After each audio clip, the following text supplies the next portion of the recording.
Okay, we are live. Uh,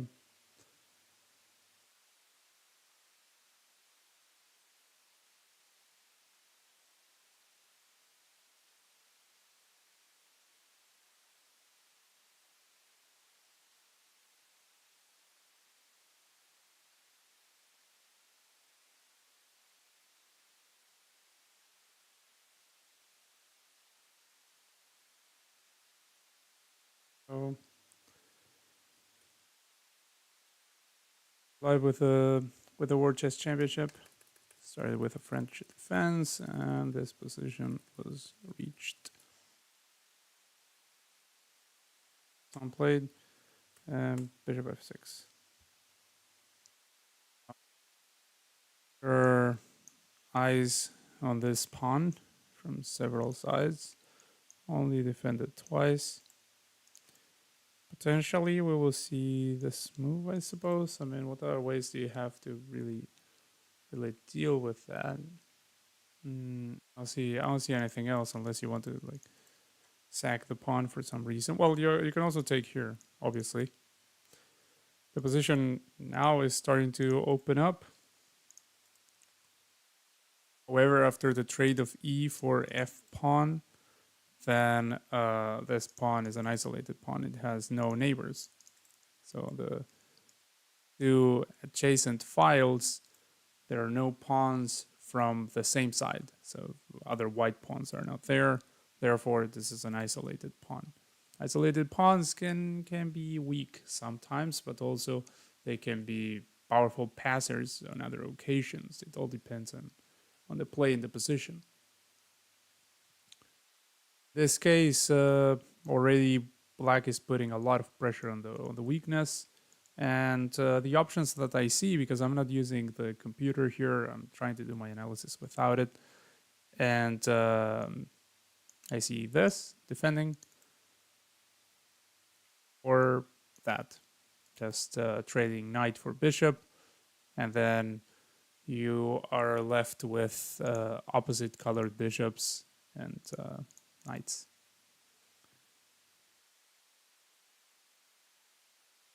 If an endgame later is reached with opposite colored bishops, that tends to be more drawish.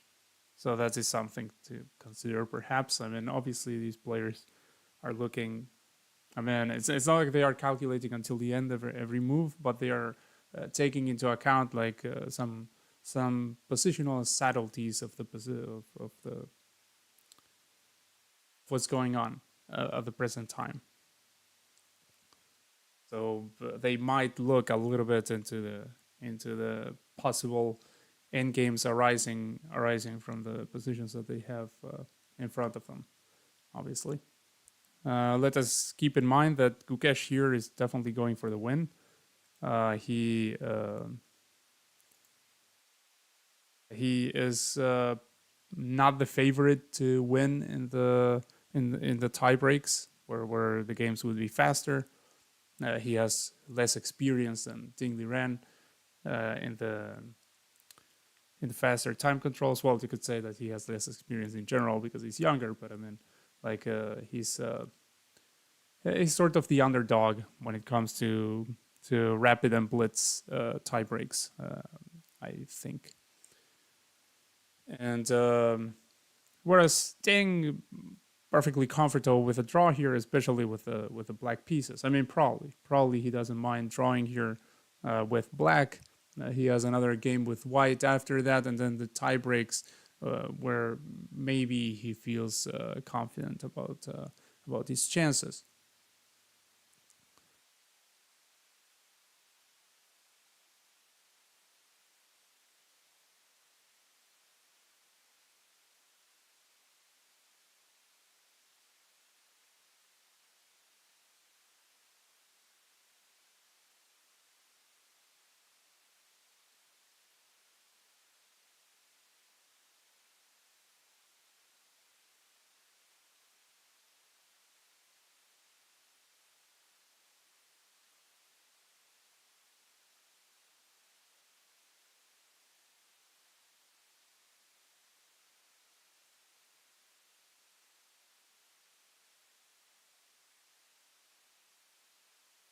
copy the link to the live. Let me see that here.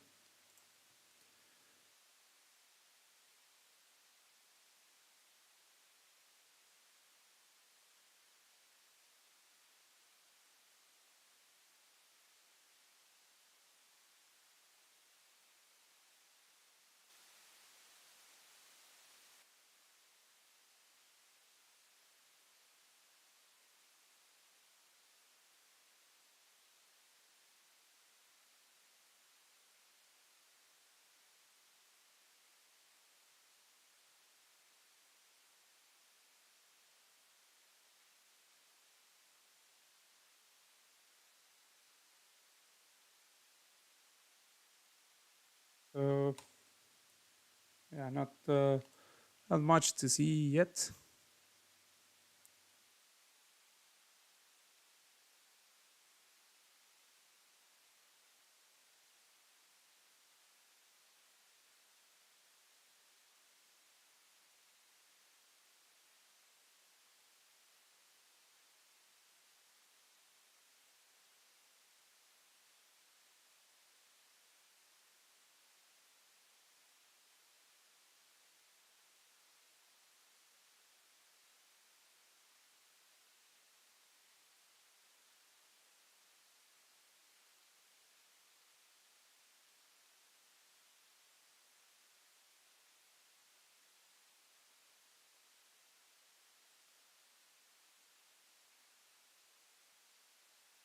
I mean, when I say not much to see yet, yeah, I'm kind of sleepy. So what I mean is that yeah, I mean that they haven't moved. So in terms of the clock, they are uh, around the same. So Cash, as per usual, had a significant advantage out of the opening in terms of clock.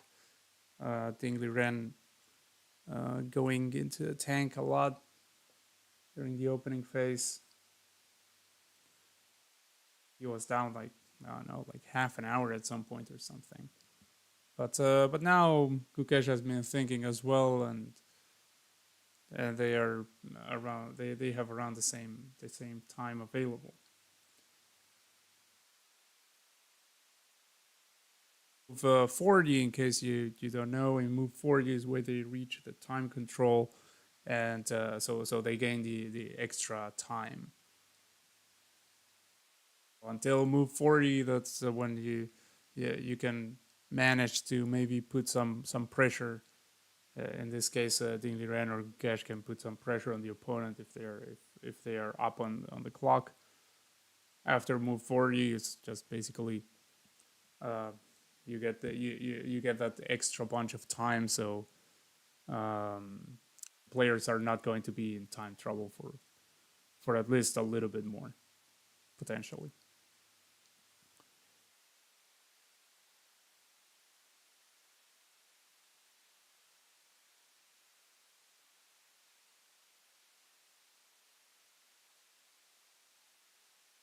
A big moment here for Gukesh, thinking about whether to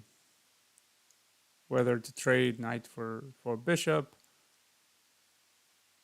or to further defend here by moving the knight to a potentially more passive square.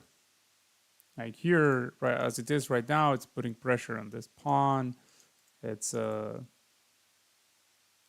it has some active presence in the middle. Okay, so Gukesh plays queen f3, which is not a move I was considering. So hitting this, but of course the pawn is just apparently free for the taking. Like, what happens if this comes with check? Let us not forget. So if this, it looks like you have sufficient defenders here.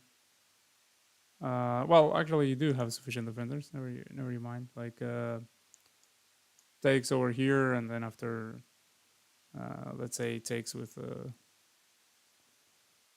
a rook over there, hitting the queen. Then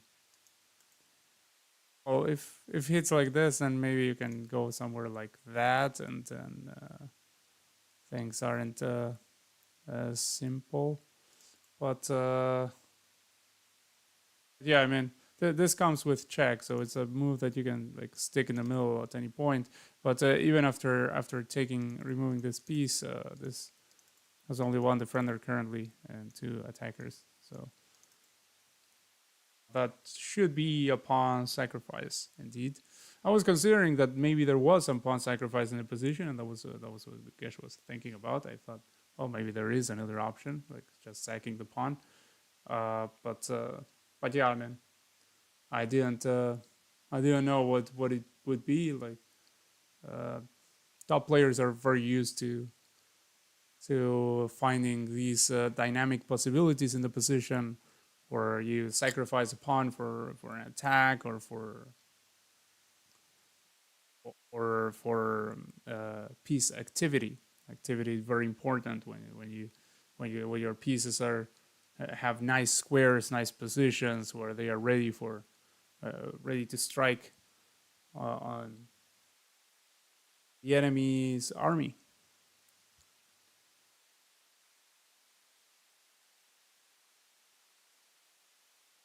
Now, what happens? Well, yeah, I was thinking what happens if like bishop takes. Yeah, bishop takes. First of all, you can just snap that piece and you're completely winning. So yeah, I mean, let us not forget that this is under attack. So yeah, that's first of all like this is under attack. So gotta do something about that. And also let us not forget that this comes with check. So can't rely on this piece being here too much because during the sequence, white can always can always take that. But again, however, this is defended two more times. So however, there is a thing. I'm saying however a lot, and I'm getting like kind of hammered. Um, I mean, like it's like hammer is affecting me. So yeah, he doesn't take the pawn. Yeah, actually, I'm not sure you can take the pawn here. Well, what I was looking at was, let's say here, and I said that this is still protected even after you take over here, but there is a problem with that. Like you can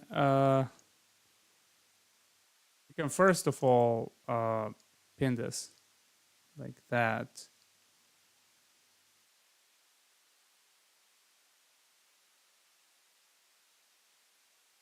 potentially.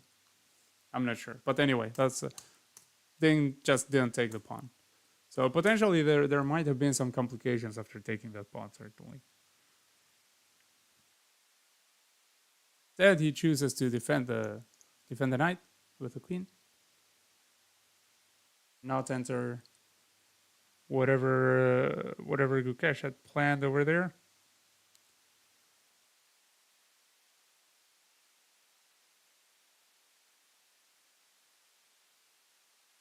This does, however, relieve this isolated pawn of some of the pressure it had. Like now, for black to even put more pressure in the future, they would have to like either move the queen back, which wouldn't make much sense. Well, and of course, first they should do something about the knight, and bring a rook. Like first develop this bishop, then bring this rook, or maybe like do something strange like going over here and here or something. But I mean, the point is that it takes a couple of moves for black to attack this pawn with one of these rooks.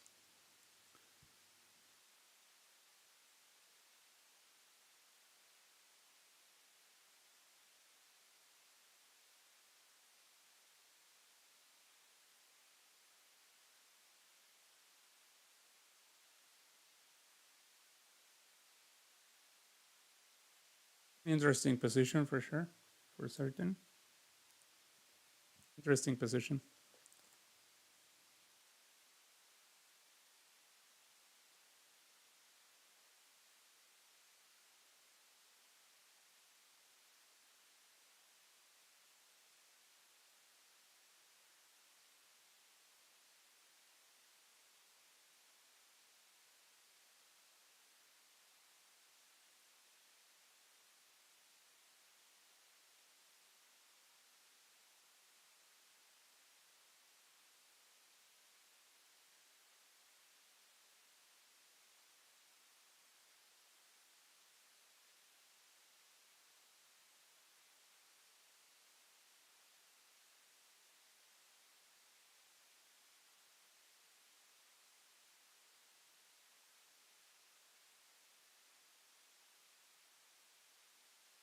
While they think about the next move, I'm going to check out again this position.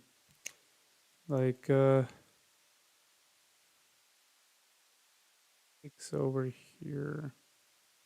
Well, also there's takes like this, and you're even hitting that.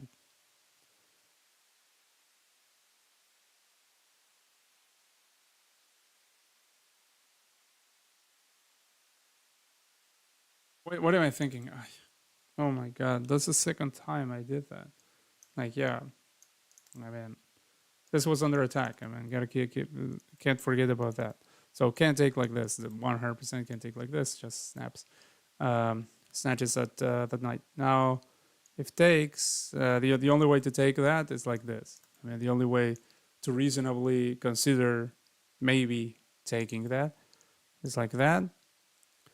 And then, and you're hitting this, by the way. You're hitting this when you're doing that.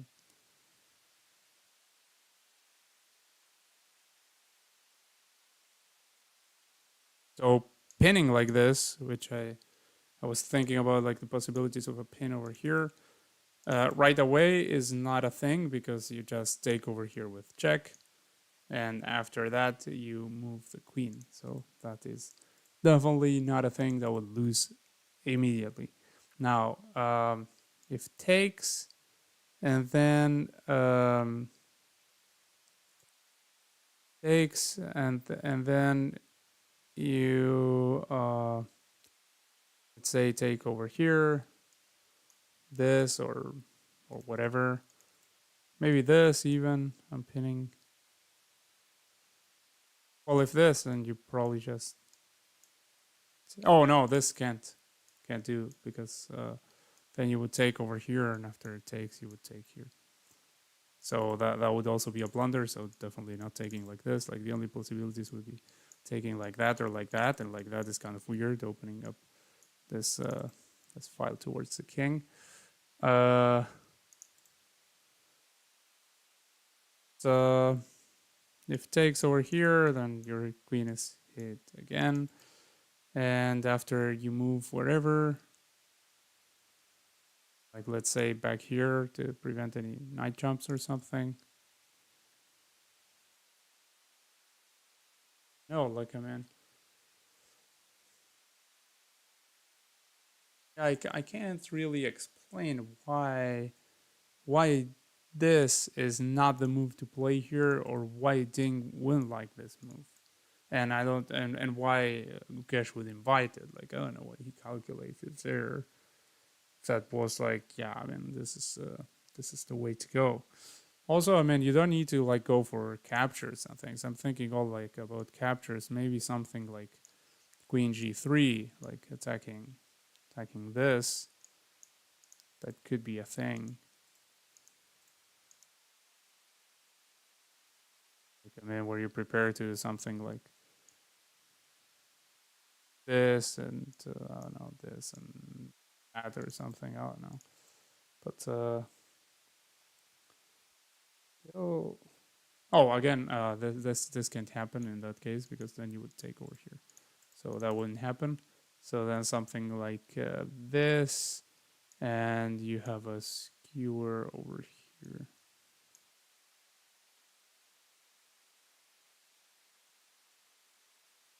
Not a skewer, sorry, a pin.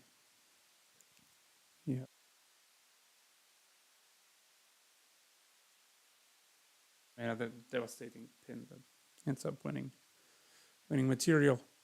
Uh, because it's not just a pin; it's an attack on the rook and just X-raying everything. The queen, like a classic. So maybe that's the thing. Let me see if they made a move. Yeah, they made a couple of moves. Sorry, I was just checking out this position a little bit. So yeah, I think I get kind of the idea of what might be like the way after. Going back just for a moment, like I think I get the idea of what might be what happens after this. Like after this and something like that, instead of just taking something. Wait, what? No. What? Ah, yeah, because this is protected, so that's okay. Yeah, because I was thinking, oh wait, I'm blundering a fork over here now because it's protected. So after you go over here, for instance, you're having significant pressure over there, and the immediate threat is taking over here. The rook has to take, otherwise you lose the. I mean, if you take like this, you lose this, and this wouldn't be able to take with the queen over here because you would be pinning the pawn to the king.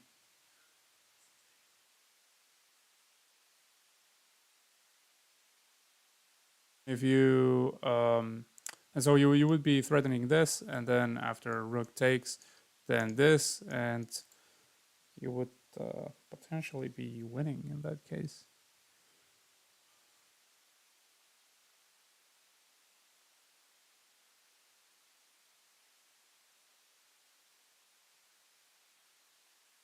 Well, the queen defends the knight, then white indeed snatches the bishop, creating a different kind of imbalance in the position. Now we have opposite colored bishops and then knights. Queen gets hit, moves away. This is still defended because now the queen is not targeting it, so it's only targeted once. Well, not to mention the fact that could potentially be the knight could potentially be pinned in the future. Uh, I mean, not in this position because it would just be able to take this queen with check. But yeah, I mean, this defended one time. So Kesh goes over here. Um,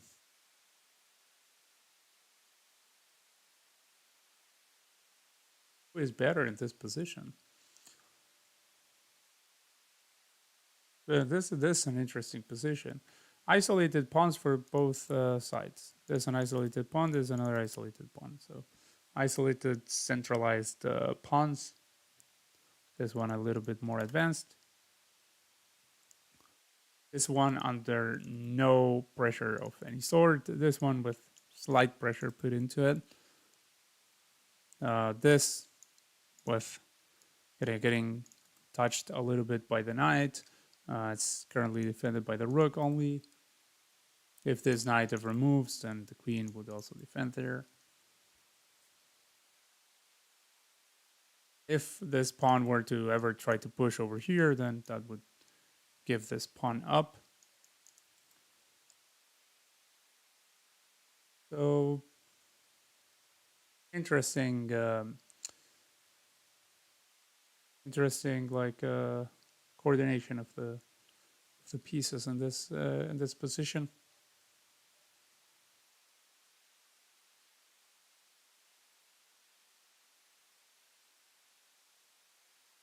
Black has these 3 on 2 over here. I mean, this pawn is technically also on the queen side, but it's not participating against these pawns since it advanced over here already.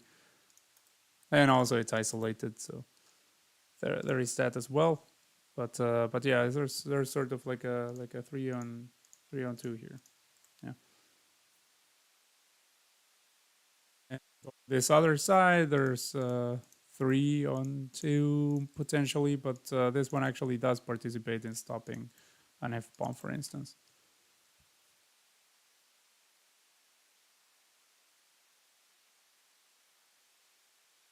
Although if it were to ever stop an f pawn here, then wouldn't guard this anymore, and then this would be kind of a thing.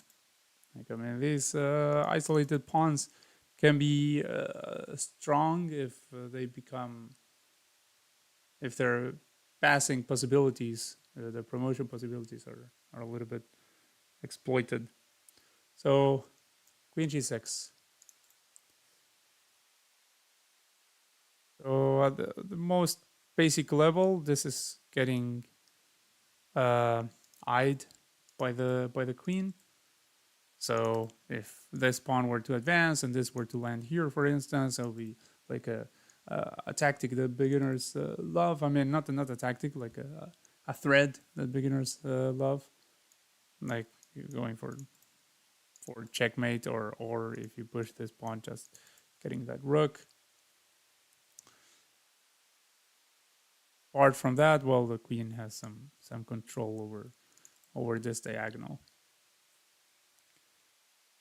3 is pushed.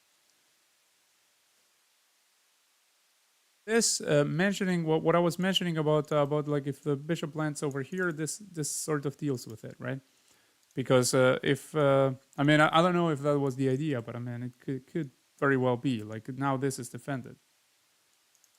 Like this is already protected by the rook, so you don't need to worry about some weird taking of this one for the time being.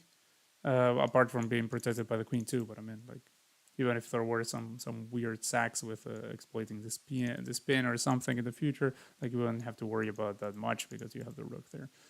But however, now after you push, like the queen has vision over there.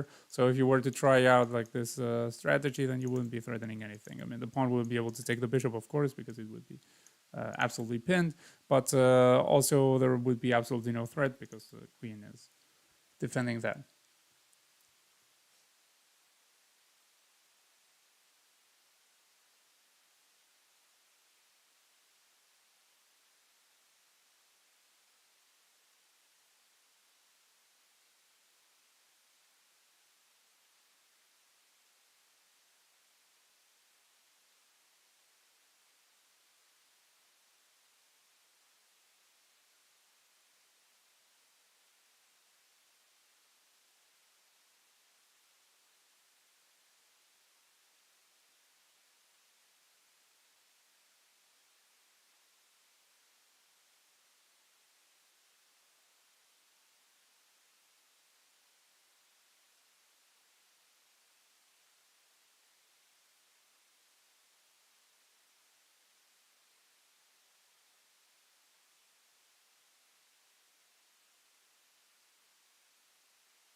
So the rook goes to f8, and forget about mentioning this move.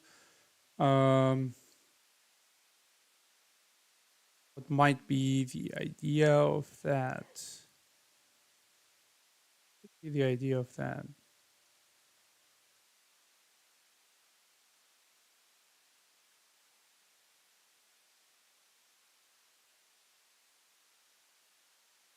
Well, first of all, one thing that I can see is that if this knight were to go over here currently, like that would be a nice central square, and it still is. Salud.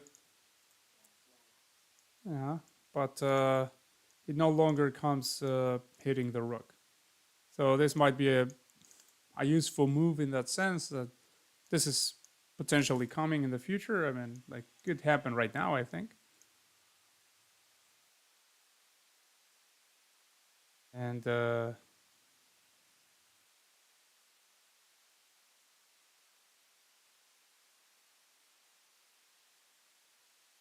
you would have like you wouldn't get hit by the knight there with a rook if it happened now.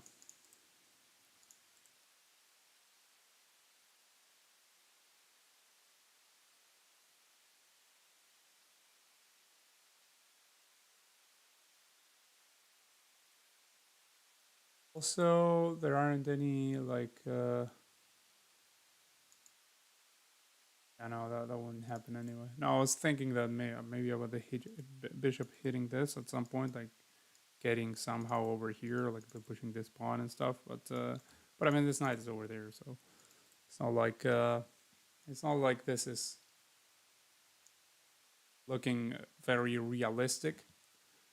Although sometimes in chess you have to think about moves that don't look realistic. You have to keep that in mind. That's something that masters always do. They keep these moves in mind that don't look possible, but but actually they like wish them into existence. Like if you start to thinking like they start thinking how to make them possible, and then they come up great ideas that might not occur to the amateur player who just looks at the position and sees nothing. Like they don't see like all the creative possibilities there because they lack the experience simply.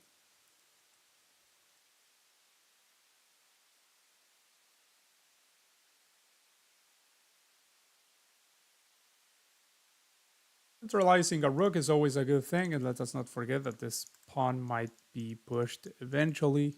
Right now, it's stopped in its tracks by this one. So, I mean, Black would probably more than gladly take over here, where they get 3-on-2 on each side of the board without the weakness of the isolated pawn, and also this bishop comes a little bit more to life by not being blocked on that diagonal. And so yeah, I mean, like right now, this definitely wouldn't be a thing. I mean, you would get well, I think it wouldn't be a thing. I mean, maybe I don't know anything, and they play it anyway. But I mean, like yeah, it shouldn't be a thing because I mean, no, this trade would be absolutely great for Black. I feel like I mean these pawns are not really threatening much at the moment. These two pawns are much more likely to create a passer in the future with the help of this third one as well, and the rook, which is already supporting the advance. It has been there for a very long time. Looks like in a sort of passive position, but actually it's not. It's not really passive. It's defending this, yes, but it's also supporting the advance of the pawn. So not really a passive rook. This one.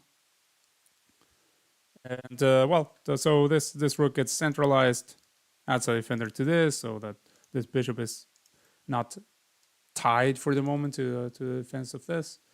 And in the future, if something were to happen with this pawn, then this already has a firm supporter over there. Not to mention that having rooks on the open, I mean on the center files, is always a good idea.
Thinking about his next move.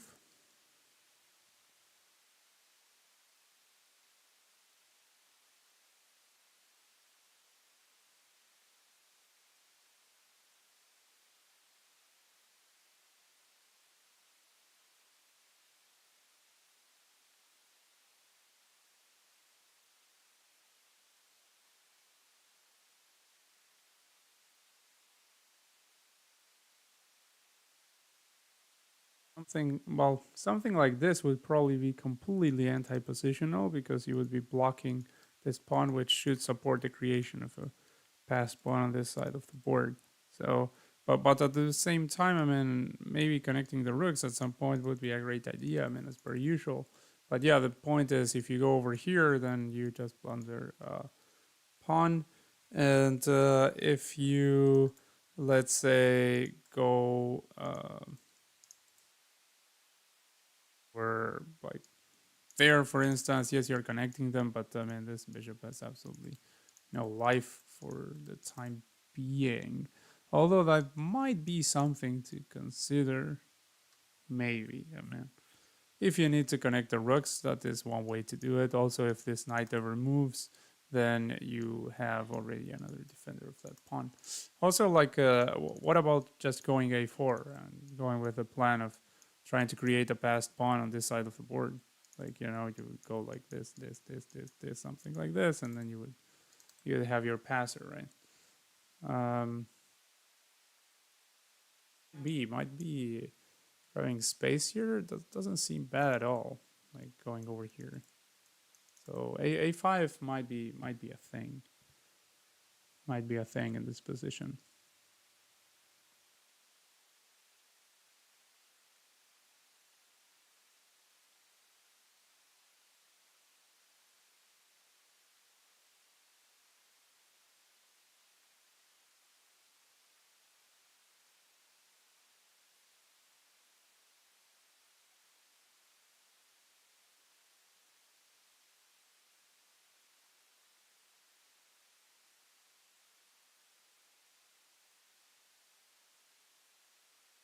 So what happens if you try to move this knight from here? Because this knight right now, I mean, yes, it has some control, some pressure in the center, but also this is sufficiently defended.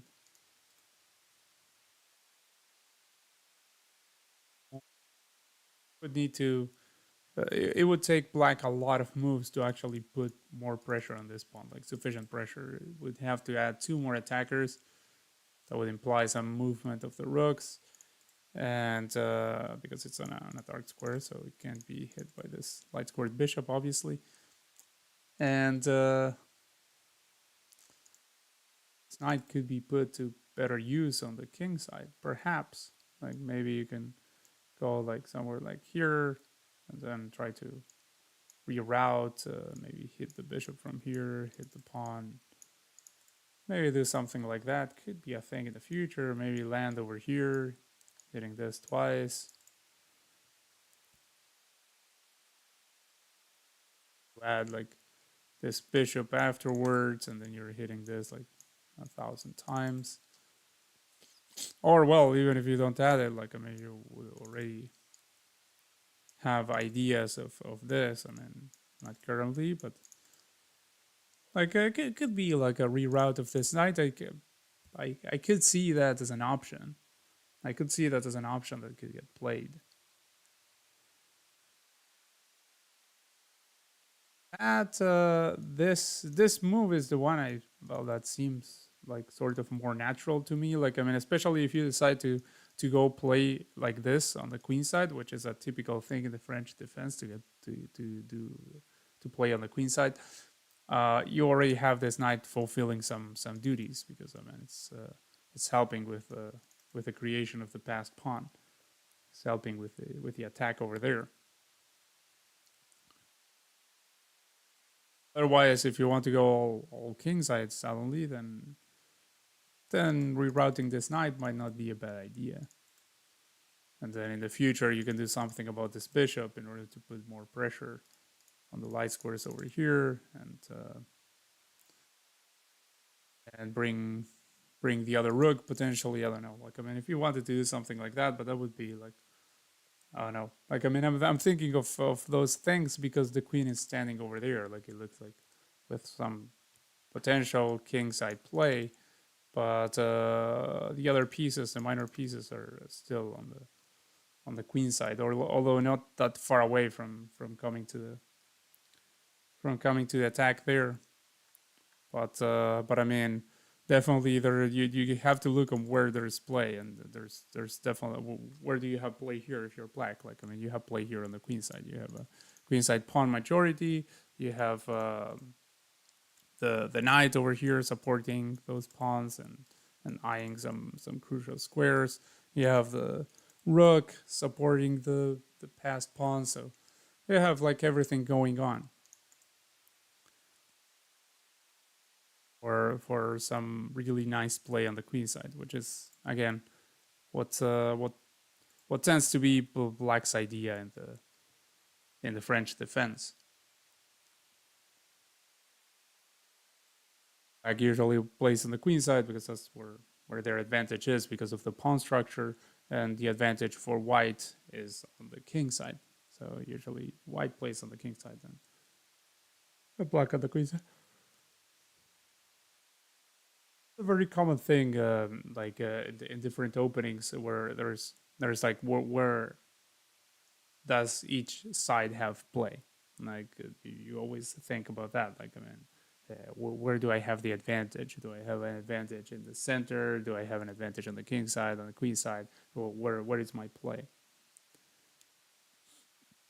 That's sort of how you think about opening middle game plans coming from certain openings at the most basic level. Then you would think about that kind of thing,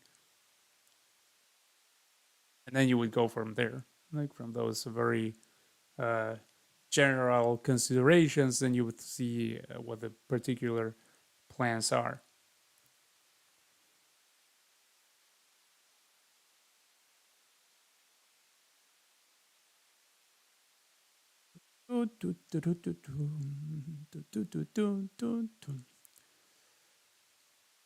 So then again, burning clock.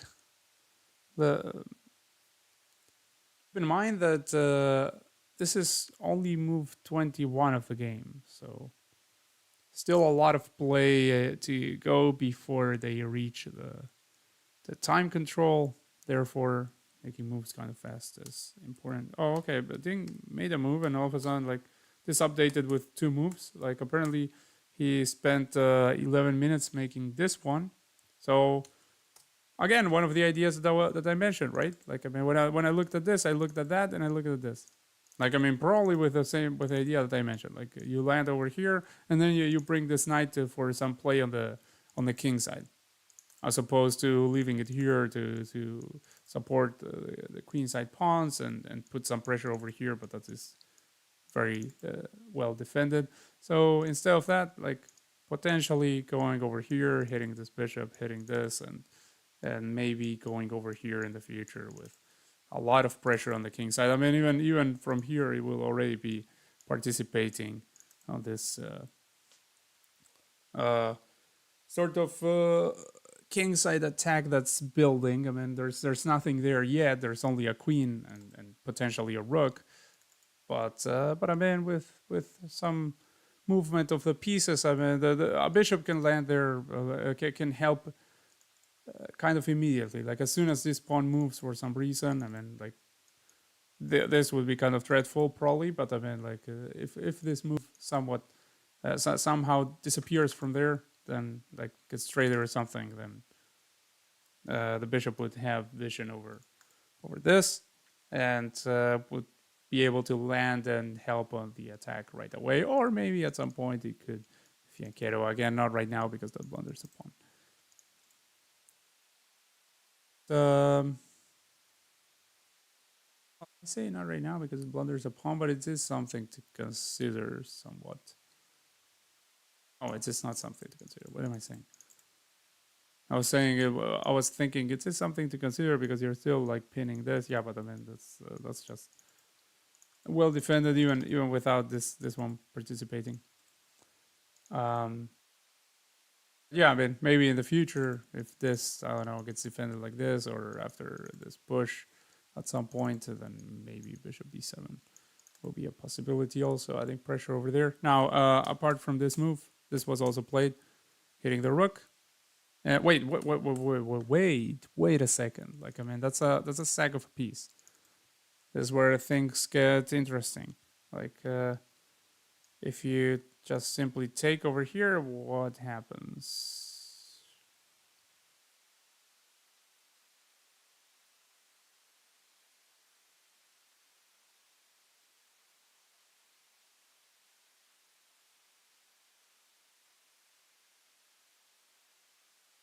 Oh, okay. There's this.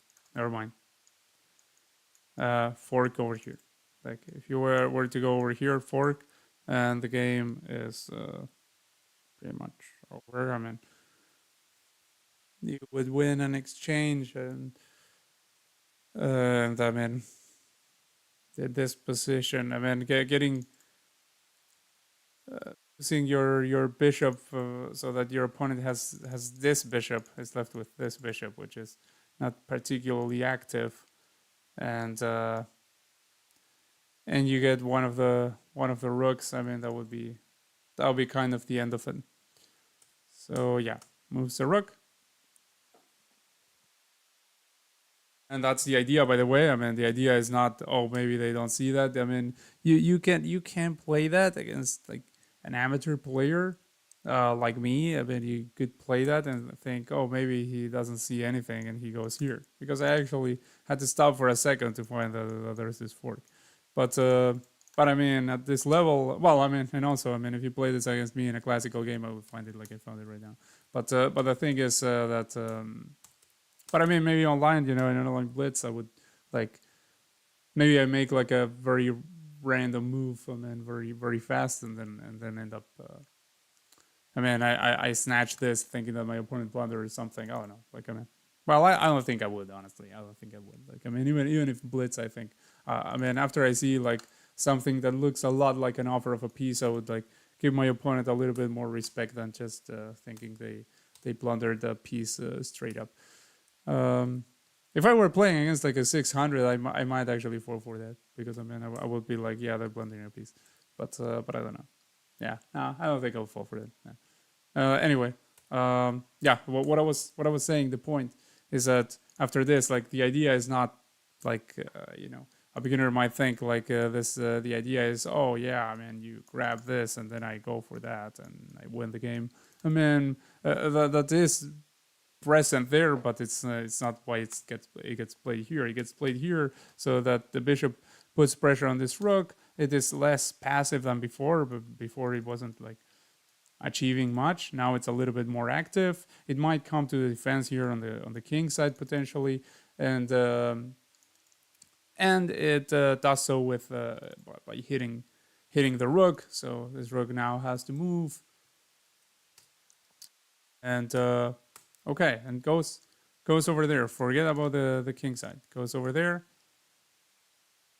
It's the rook again. Now you have basically one square to go to. You go here, and you're further blocking this bishop. This bishop is blocked on all fronts. Perhaps that was the idea. And if you go over here, there is also this, which will not only put pressure on this knight and pin it to the rook. I mean, it would still be defended by this one, but it would pin it to the rook, so the knight can't go like over here, like I was saying before. But apart from that, you would also be stopping the push over here. Like you would be participating on that. So yeah, interesting way to activate the bishop. Of course, the rook goes here. I mean, only move, and the bishop goes there. Now, black unpins, but that also means sorry, means that the rook is no longer standing on this file. Like before, it was looking, it was on the semi-open file. This is also a semi-open file, but not for black. This is semi-open for white. There is a black pawn over here, but before the rook was putting some pressure down the semi-open file over here with only one pawn. That's why it's one white pawn. That's why it's semi-open for black from black's perspective. Now here it's a lot more passive. Like just currently only defending this. Even after the knight moves, it's just staring at the black pawn. And then potentially could help. Like I mean, yeah, you can like it supports a push eventually, but yeah, I mean, black has to. White gets to activate this bishop. Oh, okay, that was the idea. Actually, the idea was training the bishop. Like I thought the whole idea was to further activate this piece. I thought that was the idea, to activate it further, and now you have it like on a nice diagonal here with the spin.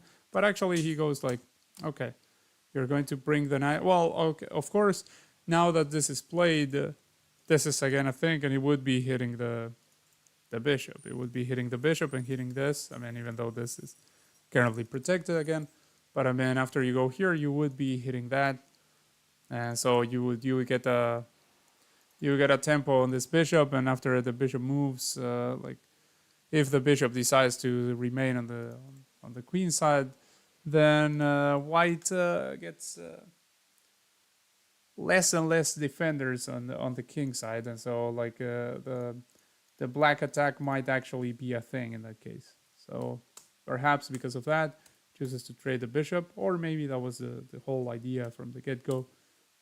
I mean, of course, he must have considered all of these things.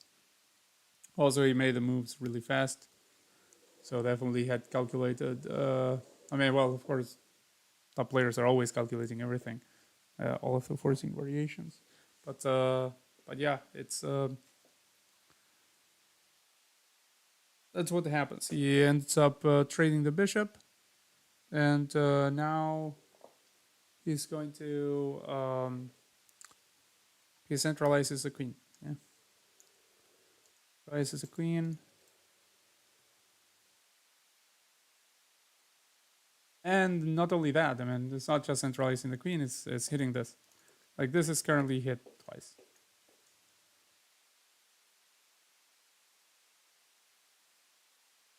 And like it is really getting hit because if you allow this thinking, well, but now I have a pin, and then I mean the knight is pinned to this pawn, sort of. I mean like I mean not pinned, but I mean like you X-ray the pawn over here. There's like a skewer, like, and then yeah you can do something like this. You know, you can hit the knight, and the knight moves, and then you say, oh, I get my pawn back. Yeah, but the problem is that if you do something like this, then the knight goes over here and it's hitting a bishop that's undefended over there. So even if you were to take this pawn, you would lose the game on the spot.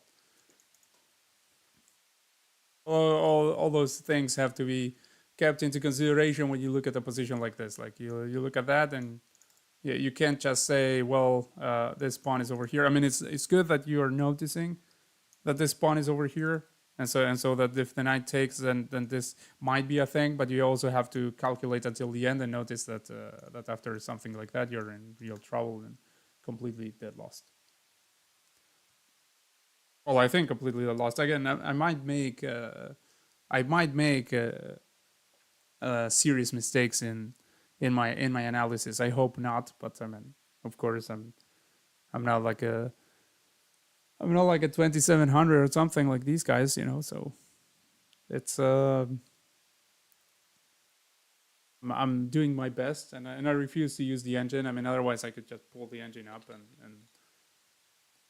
just spit moves from engine lines like many amateurs do. They just start spitting engine lines and saying like, oh yeah, this should be played here. But I mean, for me, that's not very fun. Um, when you're watching a game live like this, I mean, it's really fun to try to analyze the position, and also instructive for yourself. I mean, this is what I consider that really helps you grow as a player, not looking at the engine every 2 seconds, but instead just looking at the position, trying to find what you find, and seeing how it develops, and trying to make something of it by yourself. And it also has the added benefit that when I look at the position like this, sometimes I get proud of myself because I guess a move, like it happened earlier with a knight move. Like I say, oh, okay, well, I think this might be an idea, and then it gets played, and I'm like, oh, okay, nice. Like you know, you feel like you scored an answer on Jeopardy or something. But yeah, it's good to analyze really without the engine. I definitely recommend that to to players that are looking to improve at the game, and analyzing games without an engine can really be helpful.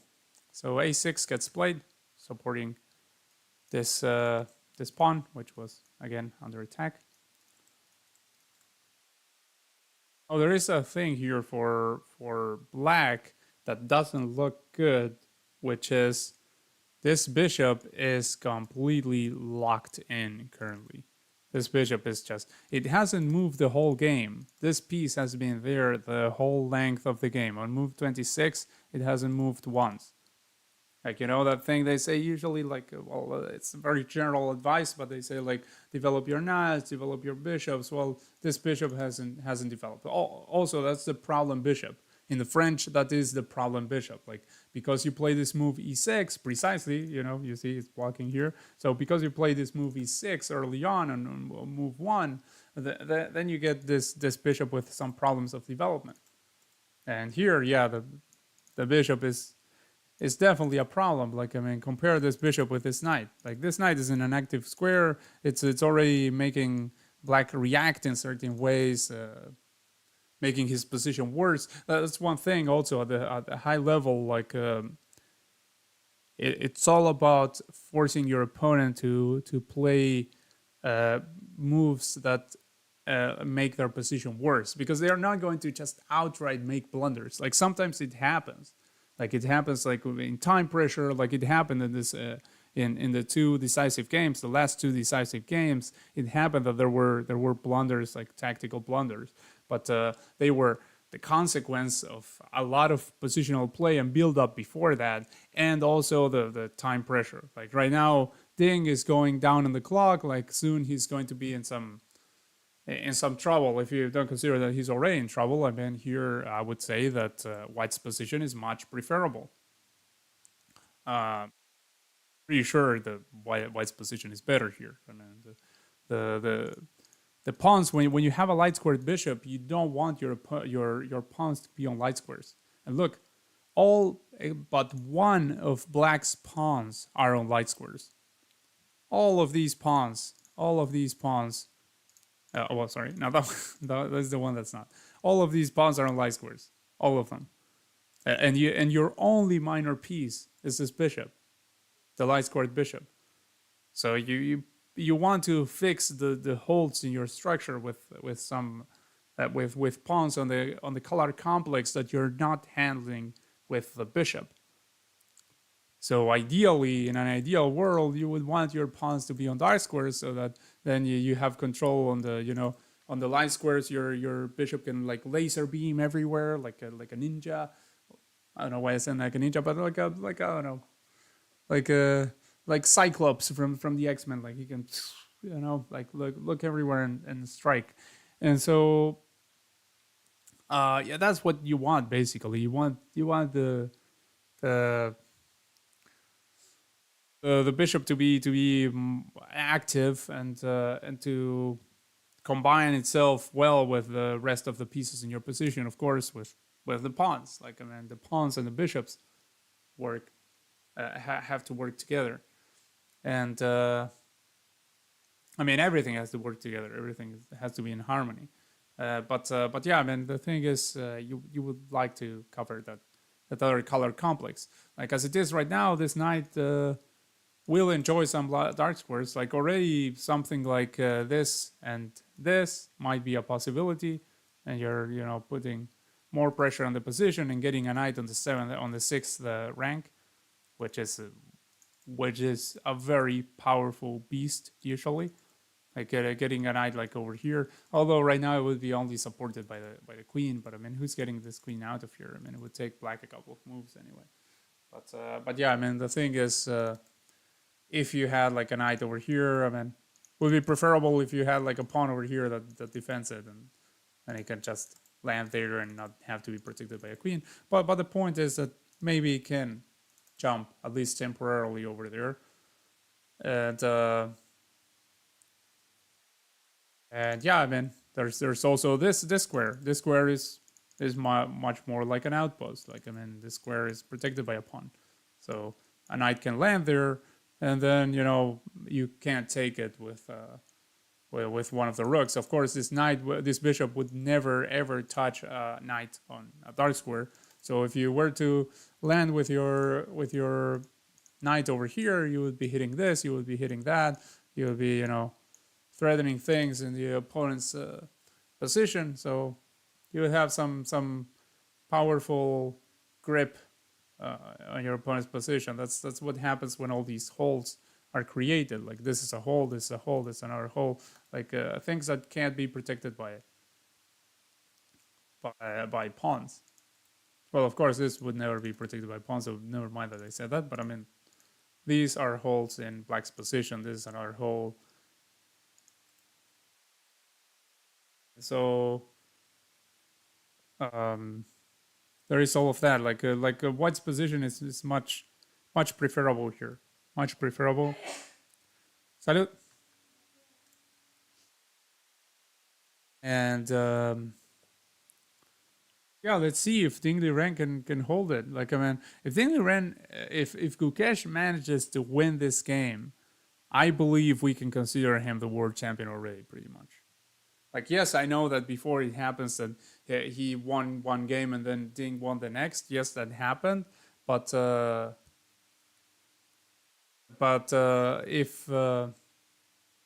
if Ding were to lose here, chances are not that high that Gukesh is not going to be able to get a draw on the next game. Like he would probably manage to draw the next game. I mean, decisive games as has been seen in this World Championship, they don't happen that often at the highest level of chess.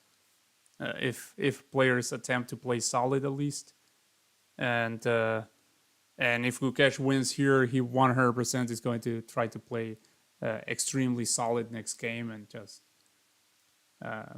defend against whatever threats White has and just be the youngest world champion in history. So things are looking pretty bad for Ding right now. With this advantage that White has. Okay, so knocking on Black's door again, pushing over here. If you take, then at the very least, this jumps over here. Oh, wait, what am I saying? Oh my god. Oh my god. Like, I mean, I saw this first. But I mean, I was like thinking about the, I don't know, other possibilities. Well, first of all, I mean, yeah, you can recapture over here. You get away from this, and it comes with check, so you sort of get something out of it. Yeah, I mean, you take over here, yeah, with check. Maybe we go over here, maybe over here, right? Like, I mean, these rooks are defending each other, so this is not currently a problem because there's a rook over here, but in the future it could become a problem. You could block like this, you could block like that, you could block like this, like sort of semi-activating the bishop, although the bishop wouldn't be doing too much over here probably because it's staring at the pawn.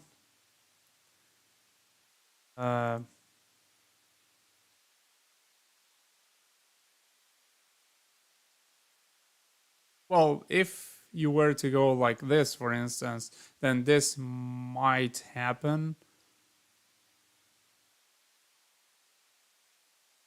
Where you'll be kind of forced to do something like that because you would have to protect this one. Yeah, I mean, here Ding will probably think carefully about the best way to defend, and things are looking really, really bad for Ding because he needs to make 12 moves in order to reach the time control, and he's down on the clock. He's down on the clock by 8 minutes. So basically, he has like 1 minute to make every move. From now until the time control, he has like 1 minute for every move.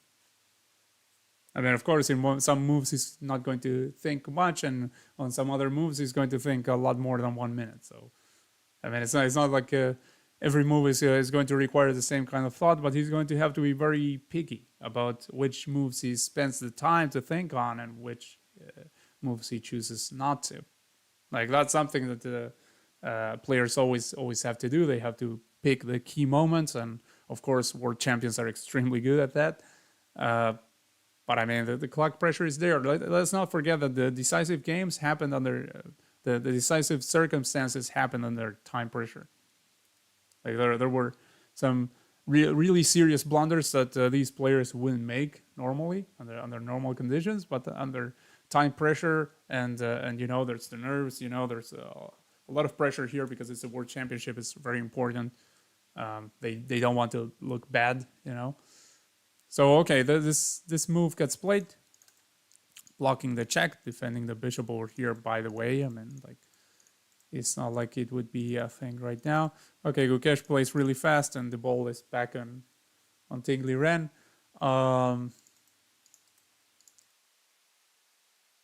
This is touched, and this is touched. So, like, I mean, this is already defended. This is defended.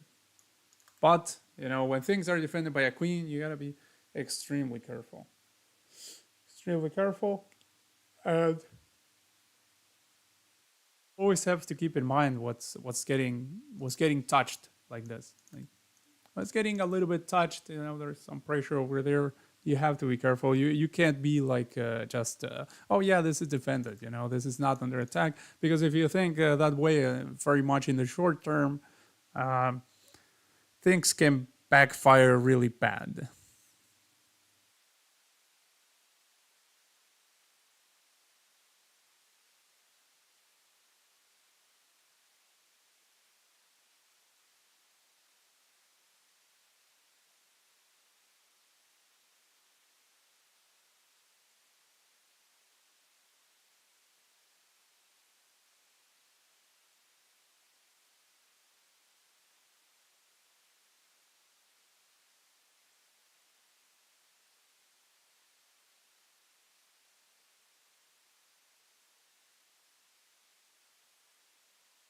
Also, by the way, there's a potential threat over here, sort of going over there. This would threaten to take this, but you could reply like that, defending.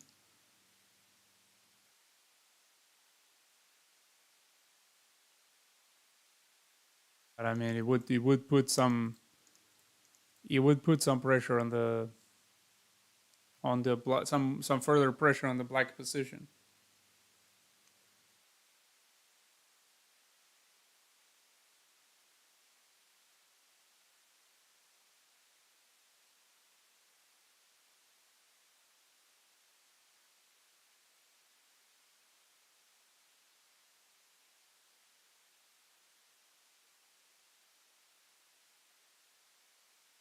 Red really burning a lot of clock here, a lot of clock. Like he's down to just a few minutes. If I had to take a guess, I mean, right now, of course, it's it's not fair. This is not my like. This is not like my guess before the game. Before the game, I can tell you that I thought the two games would be drawn. But now that I'm seeing this, I'm thinking that Dingley Ren has a very good chance of losing here. Okay, he anticipates that move. And so against that possible threat. Now keep in mind that this is only defended by the bishop. And I'll have to use the restroom.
After this bathroom break, I'm back.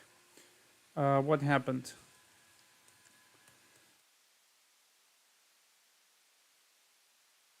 Rook over here, looking really tough. Really tough.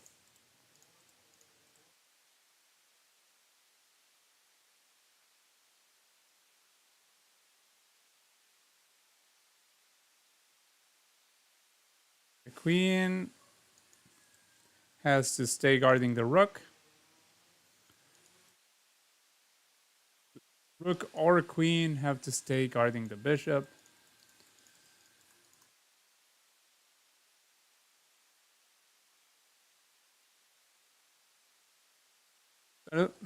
So this and this seem like the only options really. Well, you can also go for no, you can't go for it. Yeah, never mind. I was going to say yeah, you can go for like the two rooks here, but no, of course not. I mean, uh, if you if you were to take over here, oh wait a second. If you take over here, then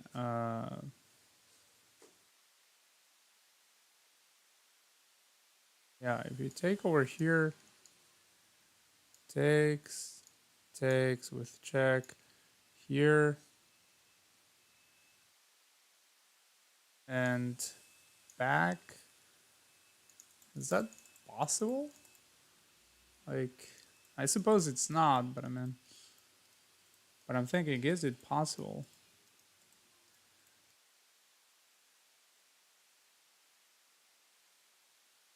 And of course, the two rooks would be kind of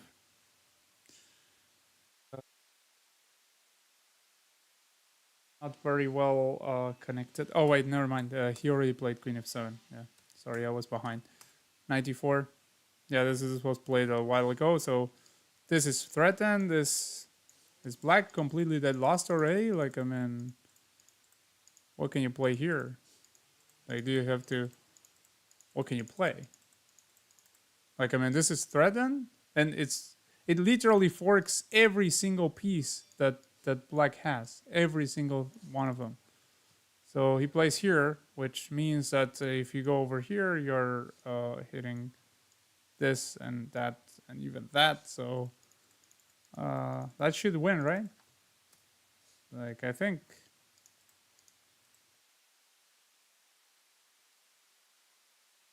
Oh, if you go here, then this gets. Oh no, this doesn't get pinned. What am I saying?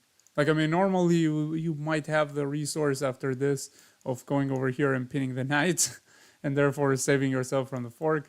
But the problem is that there's a rook over here. So oh, also there's another problem with that, which is that you could take over here and still defend the queen. So never mind. That wouldn't be a resource even in other positions. Um, So, yeah, it looks like Dingley Ren is down, and if I mean, if this reaches an end the way this is going, then we basically will have a new world champion today. Basically,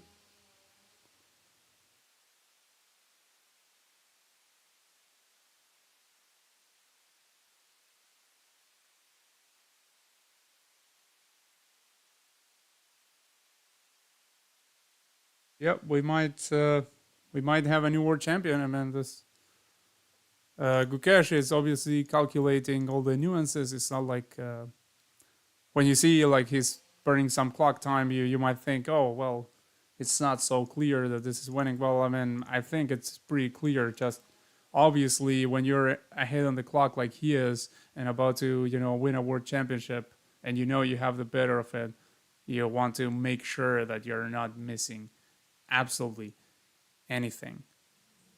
There is a thing. Now that I think about it, there is a thing after this. After this, there is a thing. There is this move. Rook is defended by the queen, and if you take over here, then this uh, black is fine. So actually, it's not over. It's not over. After this, there's this, I think. Although there is more pressure afterwards as well, like after this, which is like a passive move that you have to play if this happens, then then there might be something like, I don't know, like that, for instance. Still touching this while getting away from its attack, and still hitting that, so that like the pieces, black's pieces, all very passive, and a knight on the 6th rank, like it's ugly. Like black's pieces are completely doomed to passivity. Like basically right now, Ding Liren is hoping he miraculously is able to save this and get to the next game where he will have the white pieces and he can like dumb the game down and make it very drawish and get to those tie breaks potentially. Potentially, maybe that's his idea, maybe not. But I mean, the point is, he would be able to do that. Right now, he can't do that. He had the black pieces, so he sort of had to react to what white was choosing to do, and Gukesh is obviously going for the win, and now he has much the better of it. Whoa.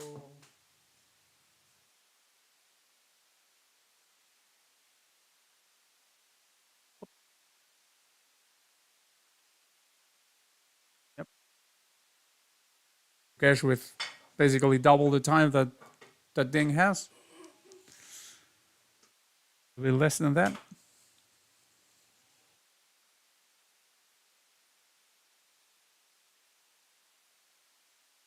And Ding again doomed to passivity. Like this piece has never moved the whole game. It has stayed in the. Okay, so this gets played, and obviously he has to reply. The only possible reply, you're hitting that, so that if this happens and you get a trade, then you're potentially out of the woods. Like if this were to happen, I think that black's problems would pretty much get solved. And so it obviously doesn't happen. He goes over here, keeps the battery in the middle of the board, keeps the thread and the queen. Now the queen can't go here because, well, that would lose a rook. And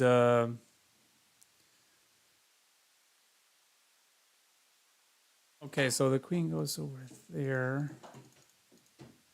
Obviously, white doesn't want to trade. I mean, one doesn't want any of that. I mean, getting trades over here would mean the end of white's advantage, and then black is completely fine to make a draw. But instead, what are the options here for white? Whenever this queen moves, it has to keep guarding this. So it moves over there with check against a tempo. Now, this also might. I mean, it's in the air. Like, I mean, there might be some ideas with something like that in the future. Always have to like look at what's out there. Like the queen is covering this. Potentially something like that could happen. Like right now, the only thing basically stopping a move like that to be being possible is the fact that there's a rook over there. So rook left. Potentially going to bring the other rook and form a battery. And after a battery like this one, things get extremely, extremely tough for black. I mean, as if they weren't already, but I mean, it's doom waiting. Like, the king is in the corner. This is covered. Like, it looks horrible. Looks really horrible. Rook. So Ding desperately looking for some trades. Has to get some trades in. Of course, Gukesh denies the trades in Ding's favor that would free his position. This doesn't free your position. It just gets the rook gets replaced by another one. And as you trade these rooks, like you trade one pair of rooks, then the chances of creating some aggressive possibilities kind of increase a little bit for white, perhaps, because after trading the rooks here, then he still has all this pressure, but the point is that that black doesn't have much of a defensive mechanism. Now he depends on these two heavy pieces to still keep everything together. Like the king, the bishop. Look, the bishop is under attack twice. Like already has to play something like this. No, this runs in. No, doesn't run into that because there's this. Wait, yeah, doesn't run into that because there's this.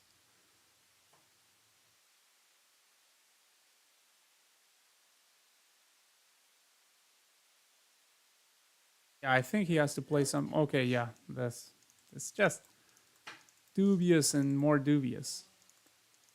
This is the only defender of that, so has to go like here. That's or here. Okay, there. Like this is oh my god, this is a nail biter of a position. Especially if you like Ding in this in this championship, I really want Ding to be able to defend. I didn't like when people were talking bad about him, saying that he was playing really bad and what was happening to him and this and that. And so I really want him to be able to defend. I mean, I already liked him before. He was my favorite in the previous World Championship too. I mean, he has like seems like a really having a really nice personality, like a very modest guy. I mean, it seems that way when he's speaking in interviews and stuff, and like his demeanor, everything, and he's a fantastic player. So I'm really fond of the guy. Also, I like the duo of Ding Rapport. Rapport is his second, like the guy that helps him prepare for the World Championship, like the guy that's backing him up all the way. And so, yeah, it's I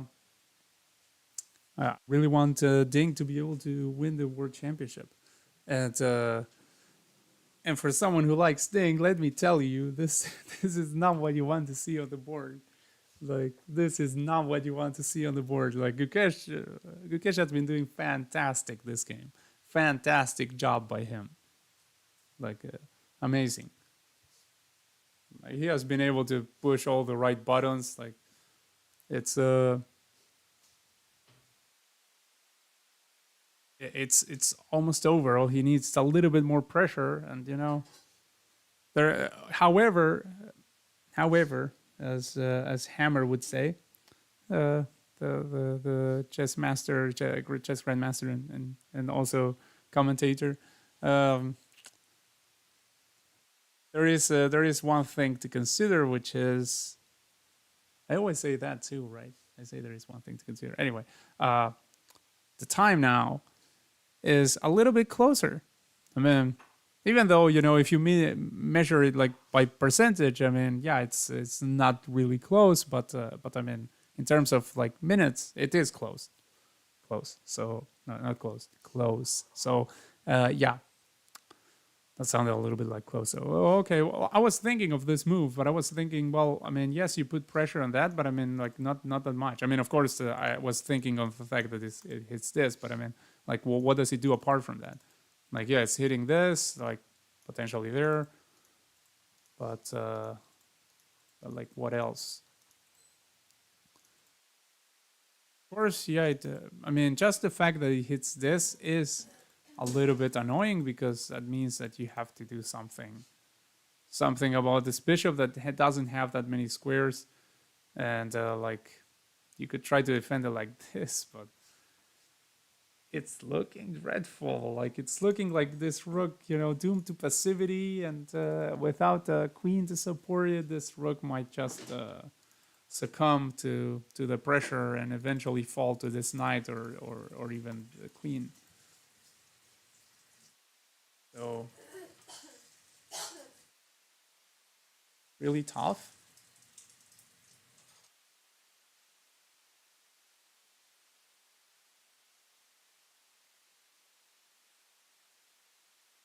can this knight get here, by the way? Like, if this knight got here, like, it would be just marvelous. But it needs like 1,000 turns to moves to go over there, right? Like, it would need to reach it like from here or from here. It would take like a really really long time, yeah.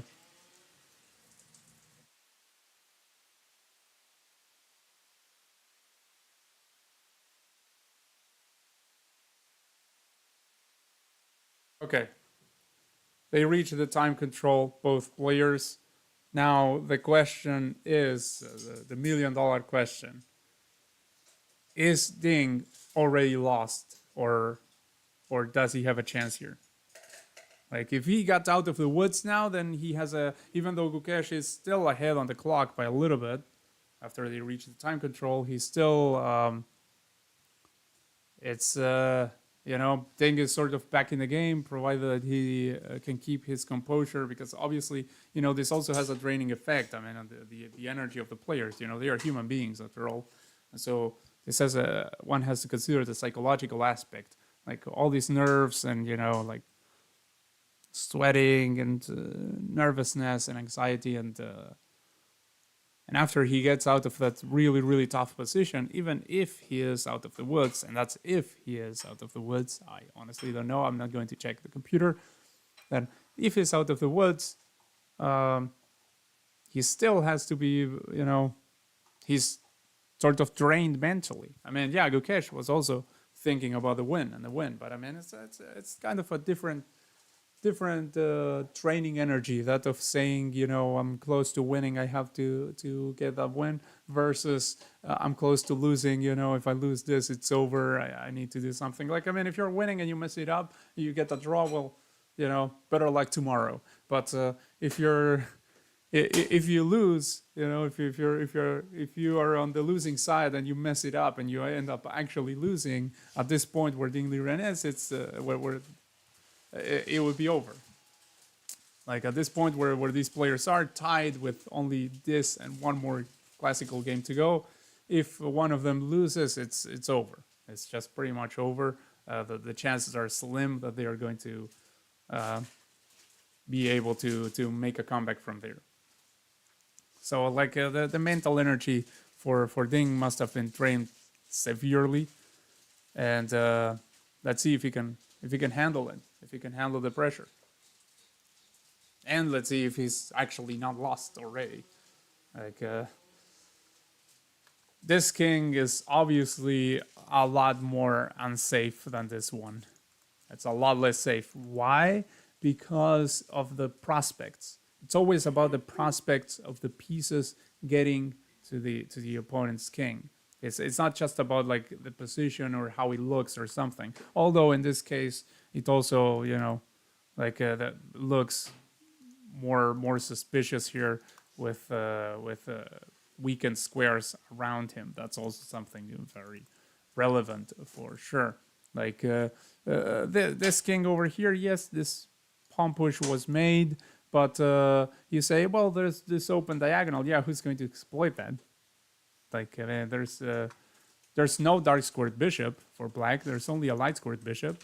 So if the diagonal were a light squared diagonal, yeah, I mean, then it would be a thing. A bishop teaming up with a queen could actually make something of it. But here, this is a dark squared diagonal. Like, there's no bishop for black that will come aid over there, and so the king has the pawns in front of him, and more importantly, like I was saying, perhaps more importantly, than you have the fact that these pieces are actually threatening things, like putting pressure on the blacks around black's king. There are holes in the position here, like the light squares are weak around the king, and this knight could eventually, by virtue of a lot of moves, but could eventually land somewhere there, and with some devastating effects. So now Gukesh thinking about what's the best way to proceed. Of course, he must know that he had the advantage. He must know that he had the advantage at some point, that he was completely winning. I mean, 100% he knows that. And you know, if someone like me can notice it, I mean, a world champion, definitely a challenger for world champion, and potential world champion, who knows? The challenger, he's definitely someone who's world champion material. He definitely can spot uh, the evaluation in a position like that. I mean, 100%. And so he was certain that he was winning, and now he's trying to find that the way forward. What's the way forward here? Like, I mean, basically, Gukesh can't lose in this game. He can't lose. Like, it's just it's impossible. Like, it would be impossible for him to end up somehow losing this game.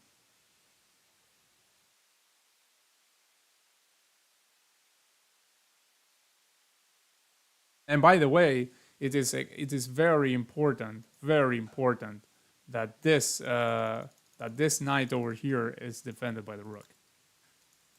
If you were to move this rook anywhere else, then this would be lights out pretty much. You would be defending the rook with a queen, so I mean, like, this queen wouldn't be really attacking it, and you would be. I mean, so this queen would be attacking it, but it would be defended, and you would the pawn wouldn't be able to take, because you would just checkmate here. Yeah.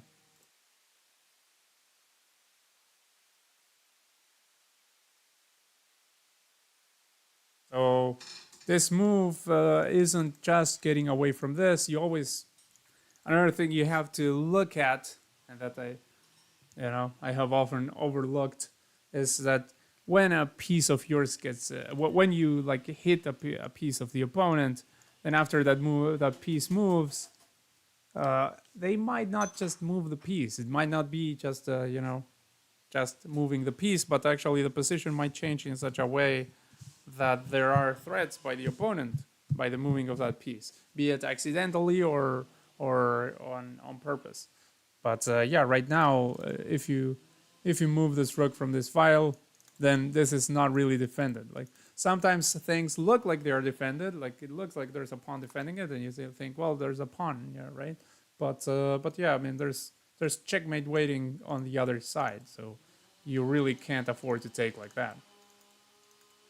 Like, if now the bishop takes, then you take with a rook, and you're completely fine, because then after you take with a rook, it's not like you can like say, oh, I give up the queen and I checkmate. No, I mean, like, what?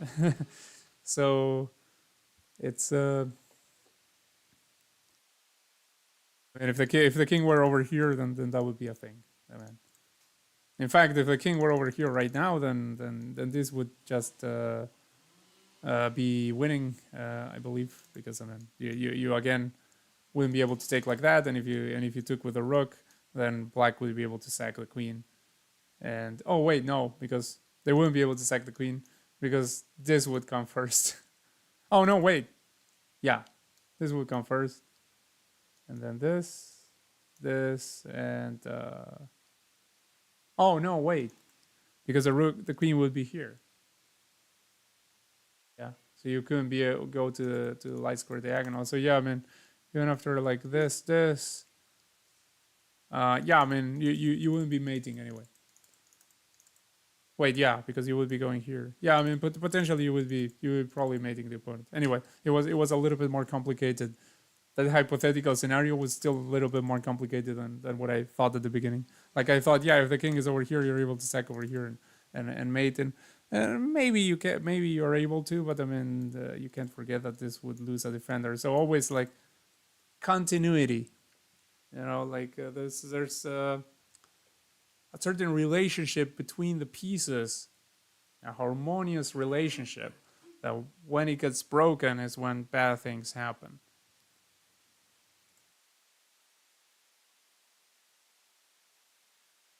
Okay, a move gets played finally. bingo is over here. So adding some defense to this knight and nothing, like adding some defense to this knight. Uh, oh, no, but nothing. Oh my god. And this. Okay, that gets played somewhat pretty fast. Like now, thing is being a little bit careful.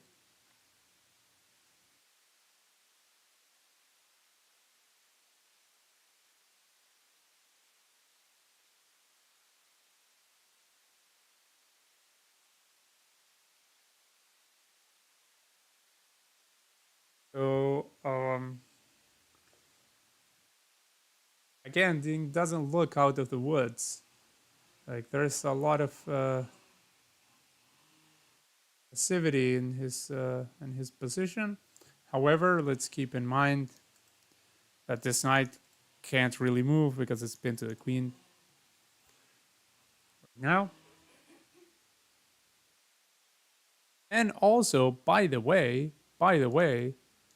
there is a chance of doing something like this. But I think if this happened, if this were to happen, then remember there's no rook over here anymore supporting anything against the king. So you would be able to take with the pawn with white. And then if you take with the pawn, you're already supporting it with a rook. And this would become a very dangerous passer.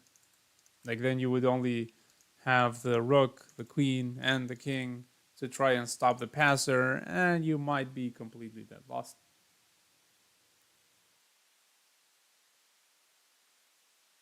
So yes, a thing is here the fact that there is some tension over here apart from the extreme pressure over there.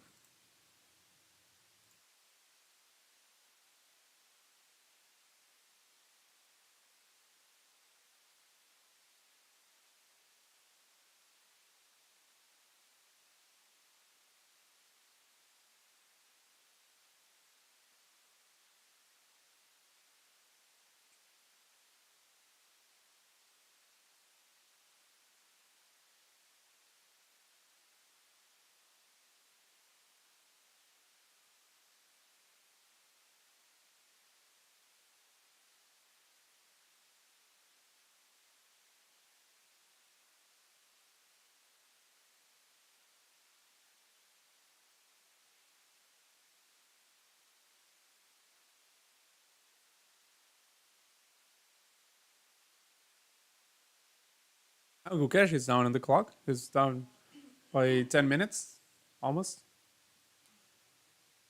But I mean, even though he's down on the clock, he still is the one calling the shots, certainly. Like, I mean, this rook isn't scaring anybody. But if you gave Black a couple of moves, he might be able to be completely out of danger.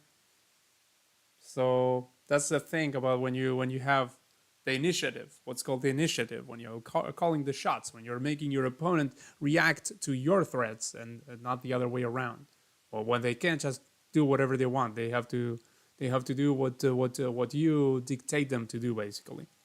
So that's when you have the initiative, and Gukesh has had the initiative for a very long time, and so even if you burn some clock here, he's still on the side that's kind of uh, pushing his agenda to the other guy, like Jeremy Silman would say.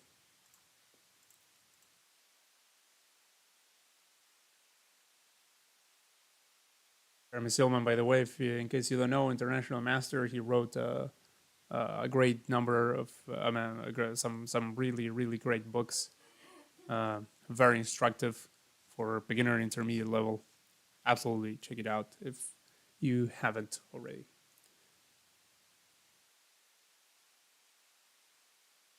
Currently reading one of his books. I'm actually like in parallel reading two actually.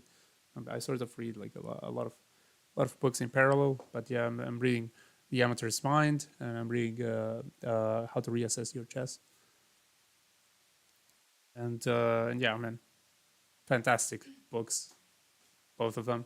I what I read so far, uh, very wonderful and enlightening. It's yeah, he writes extremely well. He's an extremely good teacher. OH3 plate by Gukesh. So now he doesn't have back rank threats potentially in the future. And, also, one way to deal with a light squared bishop on the opposite on the by the opponent is to put your pawns on light squares. Like you can do one of two things basically, which are sort of the opposite. I mean, you can either put everything on dark squares so that on the opposite color complex. In this case, it would be the dark squares because there's a light squared bishop, so the opposite color complex would be the dark squares, right? So you can put everything on the dark squares so that that bishop can't touch anything, and like the bishop doesn't exist. It's like on a different plane of existence. Like he exists there on the light squares where there's absolutely nothing to touch or to hit, or you can put your pawns on light squares, and in that case, you're challenging the bishop by keeping the pawns protected, and so the bishop can't really target anything because everything is the pawns are stopping its advances. But apart from that, I mean, like this move useful when you're on an endgame with heavy pieces, which is usually the kind of endgames that are the most reached. I mean, there's always some rook around, and in this case, rook and queen. So then this move useful because now you don't have back rank problems. Like I mentioned before, when this rook was over here, like there might be some ideas of this in the future, and there was a checkmate coming. But I mean, if white weren't careful, of course. But man, with time on the clock, Gukesh would definitely not make such a mistake. But I mean, maybe when down a lot on the clock, maybe he could like it happened before in these games.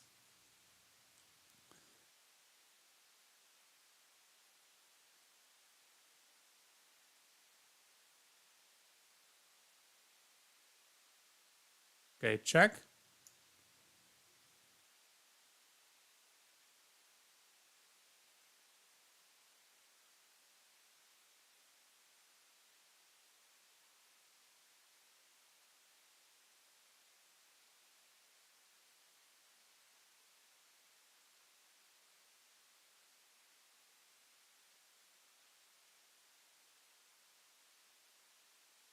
So basically, the options are here or here.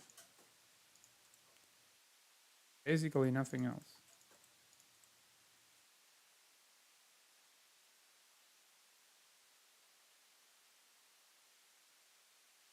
If here, then there's also this other check to consider. Like this might be a thing. This other check. Uh, Not sure if it achieves anything, but I mean it is something to consider.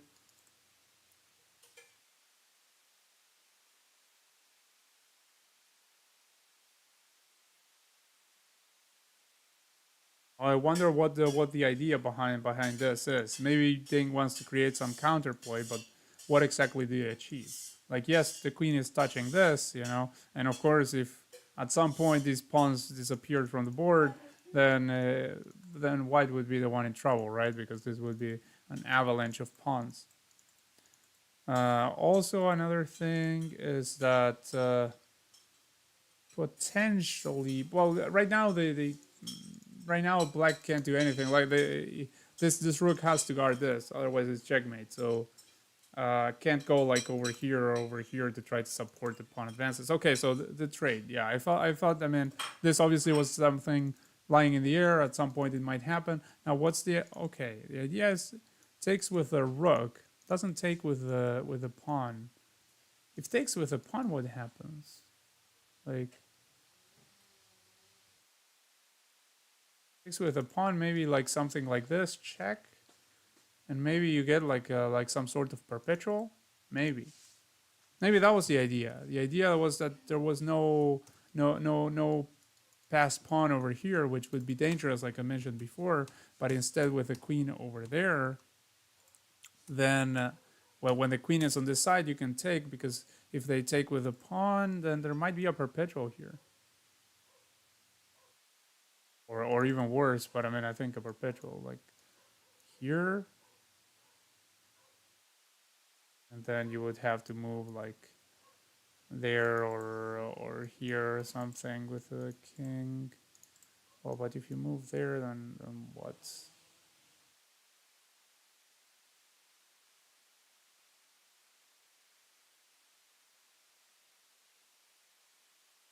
Yeah, I don't know. Like, I mean, obviously there was a lot of calculation there, but potentially, potentially it could be an idea that the queen over here on this side was better for the for this trade to happen. Like maybe it didn't allow for the pass pawn, maybe. And then I'm not going to stop and calculate everything for now because I mean the players are already made a move. Wait, no, they stopped there. So yeah, I can take a look at this a little bit. So remember, this is the current position. Now I'm looking a little bit, couple of moves behind. Oh wait, there's another move. C3. Interesting, interesting because if you take, then can take over here. So it's not a free pawn. Like if you take over here, then there's this. If you take like this, then I think that black would be more than happy to trade that. And then you split the pawns like this, and yes, white would be up a pawn, but a pawn up in a rook endgame means a draw usually. So Ting would have absolutely no problem in going into this endgame. Absolutely no problem. Would be completely fine there. Now, if you take with a pawn, then this, and then it's 2 against 1. So you still get a pawn majority. And everything here, even though it looks a little bit dicey, but it is defended. So this king is safe. It's not getting checked on this diagonal, and this is defending that. You know, if this comes under attack at any point, I mean, like, what are you going to attack it with? Like, the moment you put a rook trying to put pressure on it, then it just trades itself for the rook. And if you attack it with a queen, it's already defended by the king, so no problem. Now, so yeah, this might be so. So this potentially was Ting's idea, like this. But I think there might be something about taking. I still think that maybe taking with the pawn here wasn't possible when you had this. But apart from that, I mean, obviously there was this in the air. Well, first of all, wait a second. First of all, I was always considering like after this, I was always considering that the queen was probably the way to go and not this, even though I saw this. But after this, with the pawn over here, then what do you do? The pawn over here, and you can't interpose anything. You have to go like this or something, and then something like this comes, or this from behind, and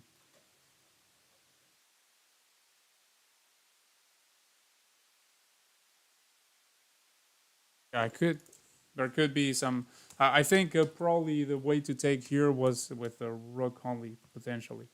I'm not sure. I might check that out with the engine later to you know, because I like analyzing without the engine, but I mean it's okay to look at the engine when you're completely puzzled, like after you made your own thinking. You know, it's like when you're looking at the.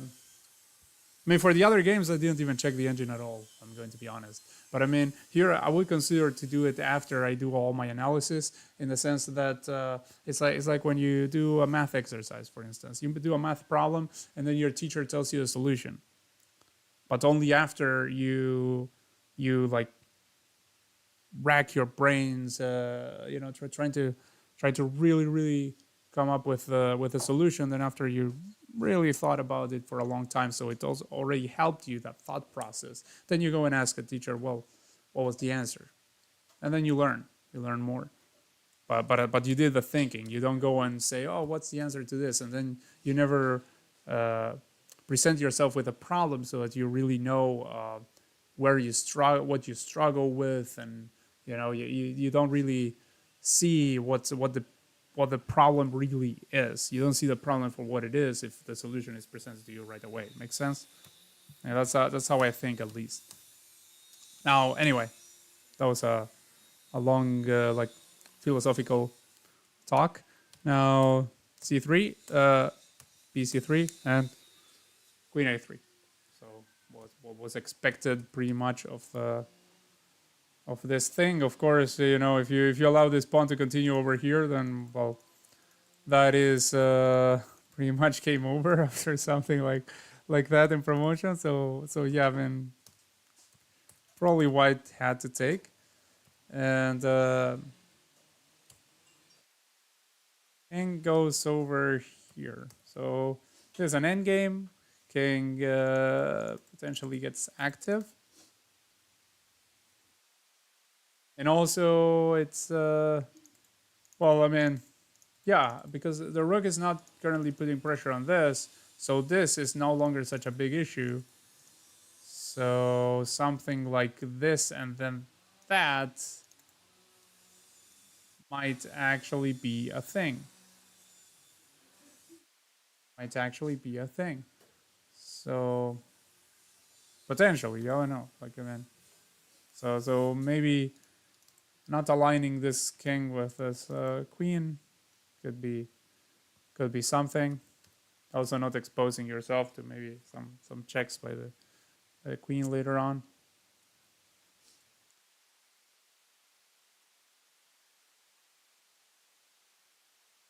And also activating in an endgame. So the time situation, I think Liren has more time, not by that much, but he is ahead. He's ahead on the clock. And now I believe Ding was able to save this game. Ding was able to save this game, probably. I mean, still, some chess left to be played, but I think this game is going to end in a draw. I think it will end in a draw. Like, there is an imbalance. There is an imbalance. There are 2-on-1 here and 3-on-2 there. Up onto there. So you have imbalances. There are some imbalances in the position. Like I mean, this game has had imbalances from move one. When you play these positions that are not symmetrical, imbalances happen, are a little bit more likely to happen. And so queen goes over there. So queen b3. Now allowing this pawn to start its road to promotion potentially, and also defending this rook just in case, I guess. Well, I mean, you don't really need to defend that rook because, well, again, the moment you attack it with a queen, then this is defending it, and the moment you try to attack it with a rook, you're not attacking a rook with a rook. So just so Ding now suddenly Ding chilling here. he's just he's saying, well, now I'm the one who's about to start something over here, and let's see how you stop that. Position is perfectly defended. Everything is fine. This king now is completely safe. Now that pesky knight went off the board, and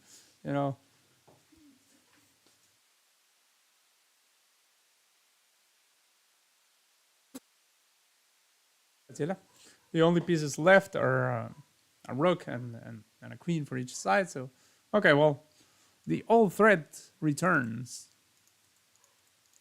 And again, this is defended, but But I mean, you're putting some pressure there. There is some pressure.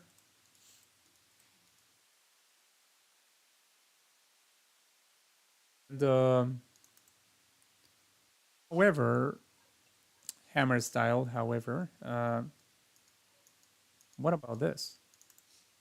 Like this offended. Oh, okay, okay. Wait a second. This is not just putting pressure over here. Okay, okay. Tunnel vision. Also this.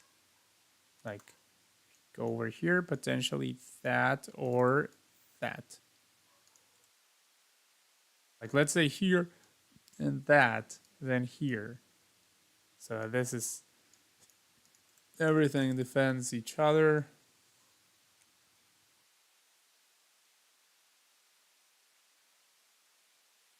Yeah, you still can't do anything. Like yeah, I don't know. Like I mean, but might be a thing to try to come up to these spawns from behind.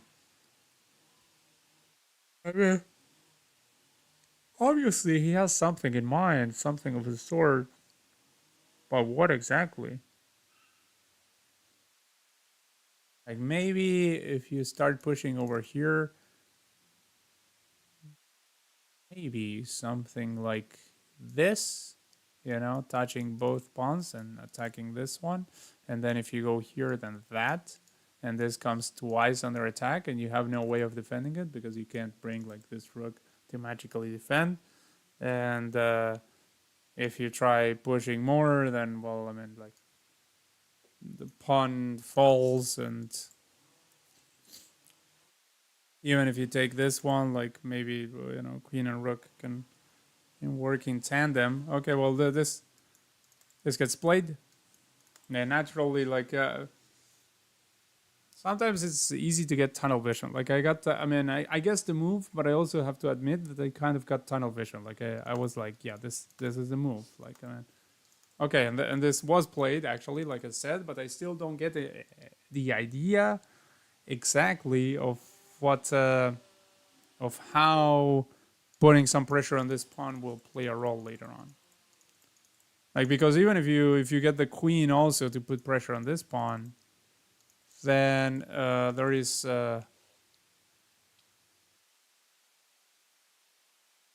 another thing, which is that that even if you get a trade of queens, the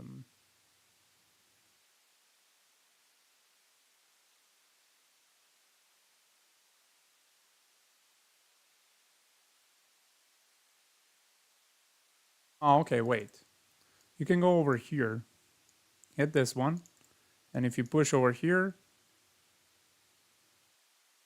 you can take like the wait, no, what am I thinking? I was thinking you can take like this because this, but yeah, then like take with the queen, and there is nothing. So gotta consider the bad moves. You gotta consider them. I mean, the bad moves have to be considered. The bad forcing moves have to be considered. Like it's no joke. Like you know, you see me saying them out loud lots of times. This, you know, yeah, you will not see a grandmaster saying them out loud like that. But the thing is that you have to consider those moves. I mean, they always go through the mind of even the masters. I mean, they have said that. Like it goes through their mind, like the bad move, the move. Like Fisher said, like I do play the bad move. I only play it in my head. I just don't play it on the board. You know, like forcing moves, you have to consider them, even if they look dreadful, even if by all standards should be dreadful, you still have to consider them just in case. Like sometimes a move that looks horrible ends up being the an actual danger for you or for your opponent. So yeah, I'm not exactly sure how having this rook will impact the scheme of things. Oh wait, what about this? What about this? Yeah, this attacks the pawn uh, incidentally. It does attack the pawn. Let's not forget that this you can't move this rook because this is a constant threat. So you can't move that rook, and this will possibly be a thing. Like if you go over here like mindlessly right now, like saying, well, yeah, I continue boil pushing because this does nothing, and you go like this, and yeah, everything is defended. But actually, what happens is that after this and this, it's your pawn is under attack, which looks ridiculous because you say, well, how is my pawn under attack? It can take over here, and like you can take like this. I mean, obviously, if you take like this, you lose a rook. But what happens? You might think, well, what happens if I take like that and I offer like a trade a trade of queens? Well, then you just trade over here, and after that, there's the pawns are split. Like spawns are split, and should be uh, should be easy to deal with for the opponent. Wait, is that the case? Wait a second. Here, here, here.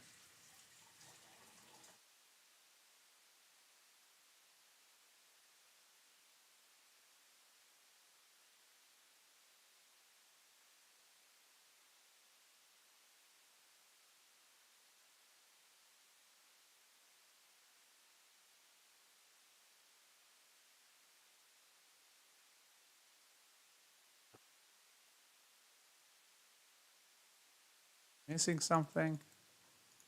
At the beginning, when I looked at the move, it looked even better than that. But here, I mean, here, and here, then white would go there, right?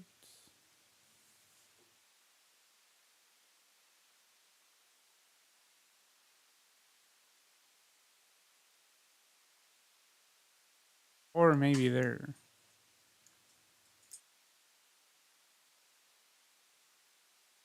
Yeah, I think that was the idea of what I was thinking. I think I was thinking this because at first I looked at something and it looked very promising, and then I was saying like trading here and that the pawns would be split. Yeah, I mean, I don't think those pawns would be easy to deal with at all. They're basically close to promotion, and then you only have a rook and a king to deal with, and they even have a rook to support them. So, like it's not it didn't look it looked losing. It looked very losing.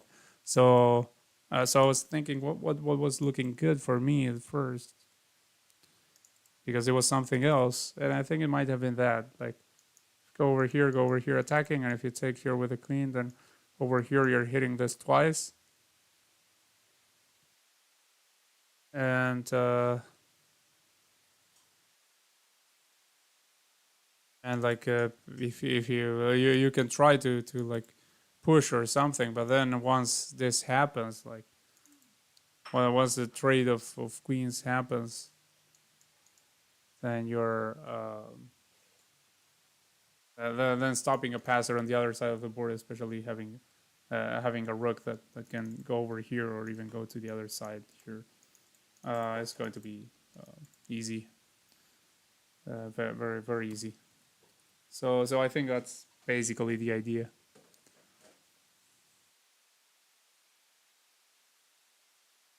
Like, yeah, I think might still play this potentially, but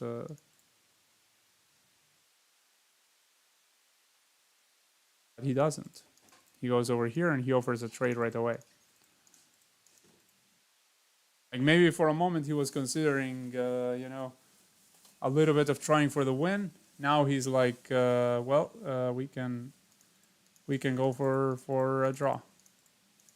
We can go for the draw, the trade of queens. Um, okay, so now what happens if you play like here, for instance? What happens if you play like here? And this, then maybe that.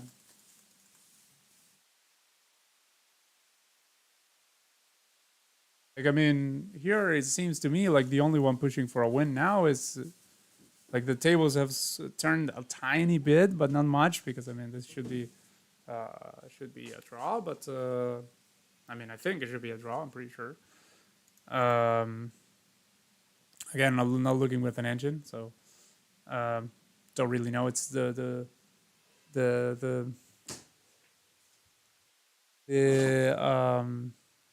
the delight of the unknown. Something like that was a Doctor Manhattan said. Yeah, like when you don't know what's going to happen, right? When you're not as powerful and knowledgeable as when you have the engine in front of you. So I think this should be a draw. Uh, it's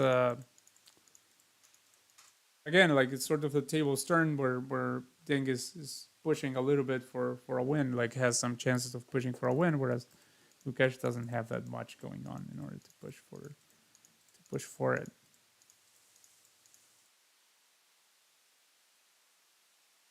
However, if you do this, what happens if something like that?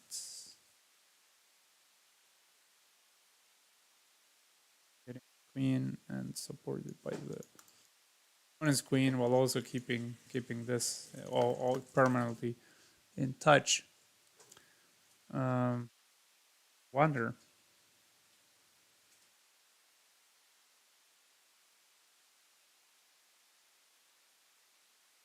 See wonder, doesn't it?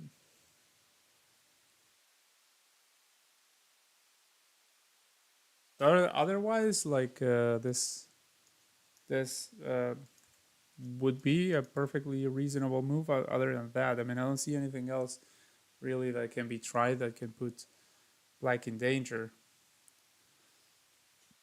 But of course, if you went like over here and something like this happened, it would basically mean draw.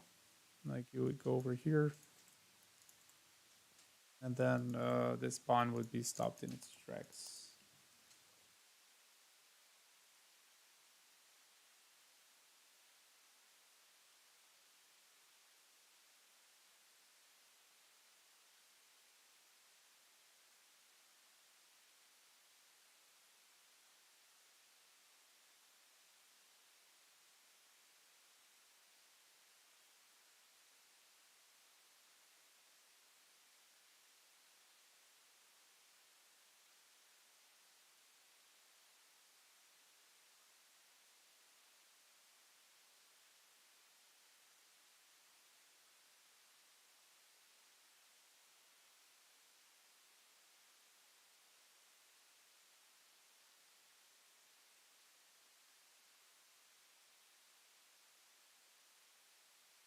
Okay, queen goes there, queen c6.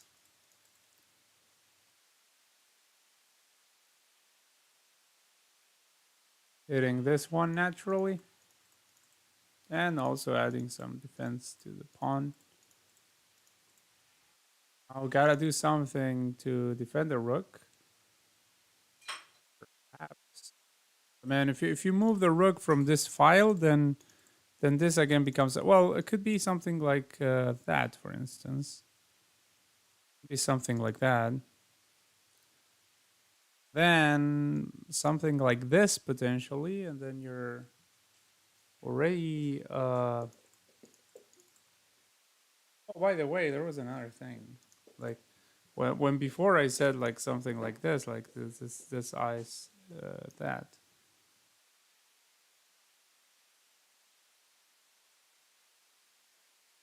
Will be that as well.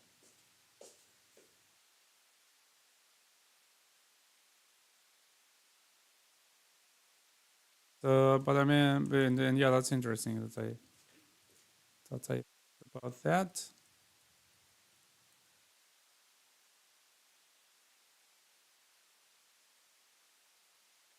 Because I thought about it before, right? Like I mean, before this move, was it?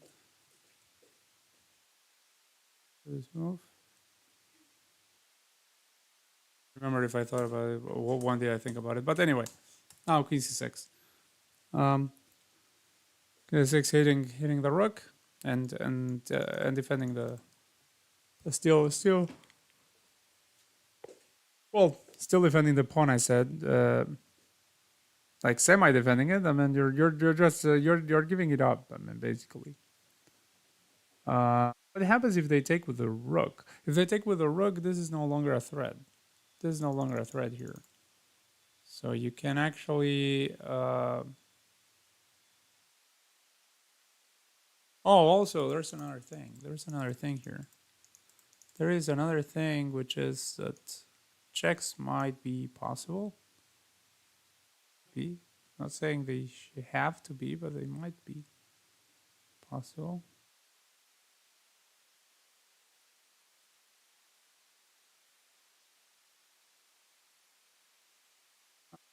There's nothing after this and this, for instance. There's nothing. Oh, like I'm not sure what the idea behind this move is. And yes, you're hitting this rook, but what happens if that, like, grabbing the pawn and even hitting the other one? Because I mean, if they grab with the queen, yeah, it's pretty clear to me. Like, I mean, Ding wants to just call it a day and end in a draw and come back the next day. But I mean, also he's here with the black pieces. Like, even if he wanted to really get a win before the tie breaks, so in the classical portion, it would make a lot of sense for him to just draw the game with the black pieces and then push for a win when he has white. You know, like the usual thing at the highest level of chess. The Russian school of thought that they draw with the black pieces and win with white.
I'm not sure what happens after this and why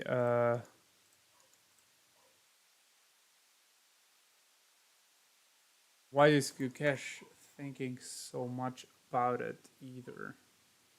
Like obviously there is something. I mean something that they both spotted. This is like in those you know in those animes where they are like there are two fighters like really strong fighters and then there are other spectators that are not as well versed in fights. They still like fights. They fight themselves probably at like a much lower level, but they are looking at the fight and they still can't really tell what's going on. And meanwhile, like the strong characters are thinking, yeah, this is what is happening, like this and that and that. Well, here I'm like one of the spectators that have not a clue. Yes, this got hit, but I mean, I have not a clue why this would, in any way, shape, or form, benefit black here. I'm not seeing the point. I'm missing it. Missing the.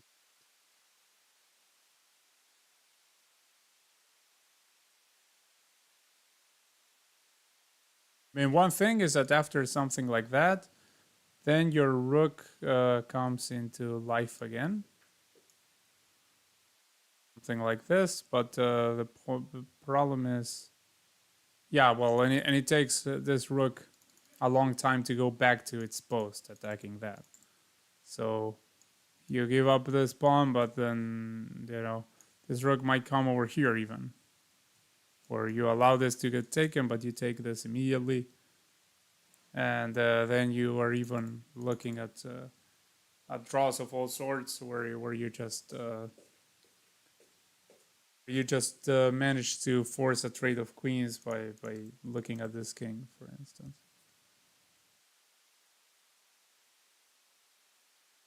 Also, what about this? After that, like after that, what about this? Hitting the queen and still hitting that.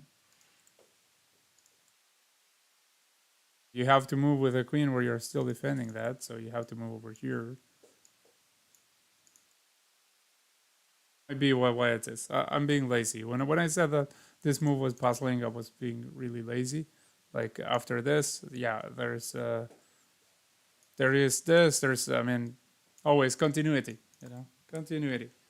Like this thread is here. That's why the rook is tied to the defense. But if this rook goes over there, after this rook moves, how are you getting back to the attack of that? Because you can't just go over there because that loses a rook. So uh, but yeah, after this, there are things like there is this, there is that. There are moves for this rook available. Like this, probably the most promising, where you're hitting the queen and you're also still hitting this rook, so that the queen has to move over there, and then potentially you can manage to get a trade of queens at some point by virtue of checking that king, or at the very least you're getting your pieces active, which is a thing. And also you can like go over here, for instance, and just go after this pawn, so that if white chooses to take another pawn, then you just take over here, and then you try to trade the queens, and you end up in a okay. This is what happens. So takes over here. So yeah, the trade is going to happen here, here, and black is going to defend a pawn down rook endgame, which would be perfectly doable for world champion. And yeah, that's going to be a draw. That's going to be a draw. 100% is going to be a draw now.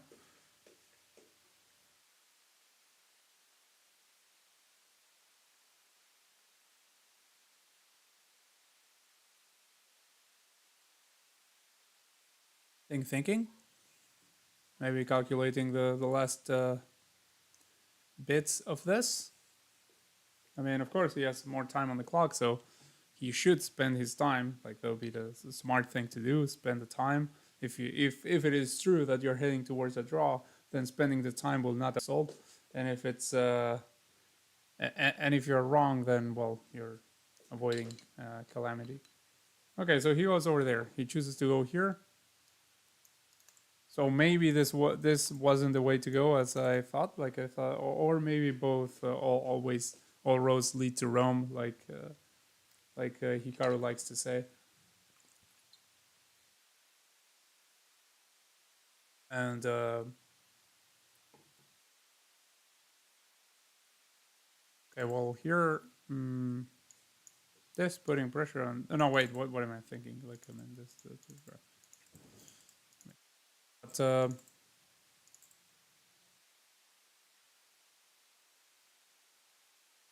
yeah, okay, so like will defend a pawn down indeed. To defend a pawn down.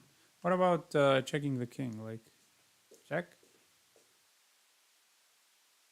Wherever the king moves, there is another check always. Check, check, check, check, check is in. Well, wait, no. Actually, if you check, there's this, and you can't like go like this, obviously. So if there's this, there are no further immediate checks. So there isn't that. And also, if white takes here with the rook, then you're not training immediately into a pawn down rook endgame. I mean, there are still queens on the board. So as long as there are queens on the board, the pawn down endgame is dangerous. I think. I mean, again, that's my modest, humble understanding of endgames is that pawn down endgame. If it's a rook endgame, yeah, probably a draw. I mean, like in this case, would certainly be a draw. Like if you were to go like this with white and grab that, and then you would make the trade with black. I mean, obviously now it's black's turn, but I mean, if this position were to happen, where the rook is over here, and then there's rook versus rook, 3 pawns versus 2, uh, in this position, in a position like that, with this pawn structure, it would be 100% a draw with correct play. But with queens on the board, I don't know. I don't know what's going to happen with queens on the board.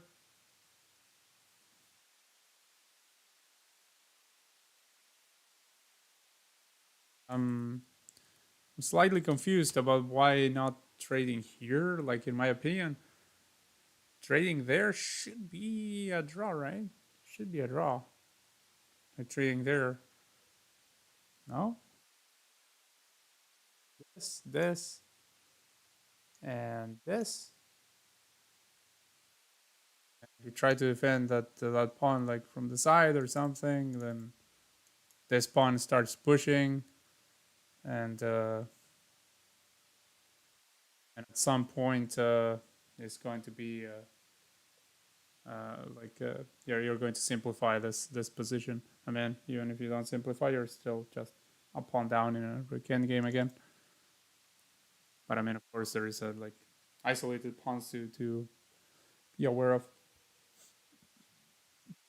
Like the passers that are like on the wings, those are the ones that the pawns that you would normally be sort of scared of in a way. But yeah, I don't understand. Like, oh, okay, here, check this offers trade of queens. Like now, if you okay, all right, well, now there's a draw, a complete draw. They will probably agree to a draw now. Okay, well, no, they will not agree to a draw because this pawn can be taken. Well, this pawn can be taken right away, and then white has an extra pawn, so Gukesh will probably try to drain Ding Liren's energy a little bit, but this will be a draw. Make no mistake, this is a theoretical draw. It's going to end in a draw.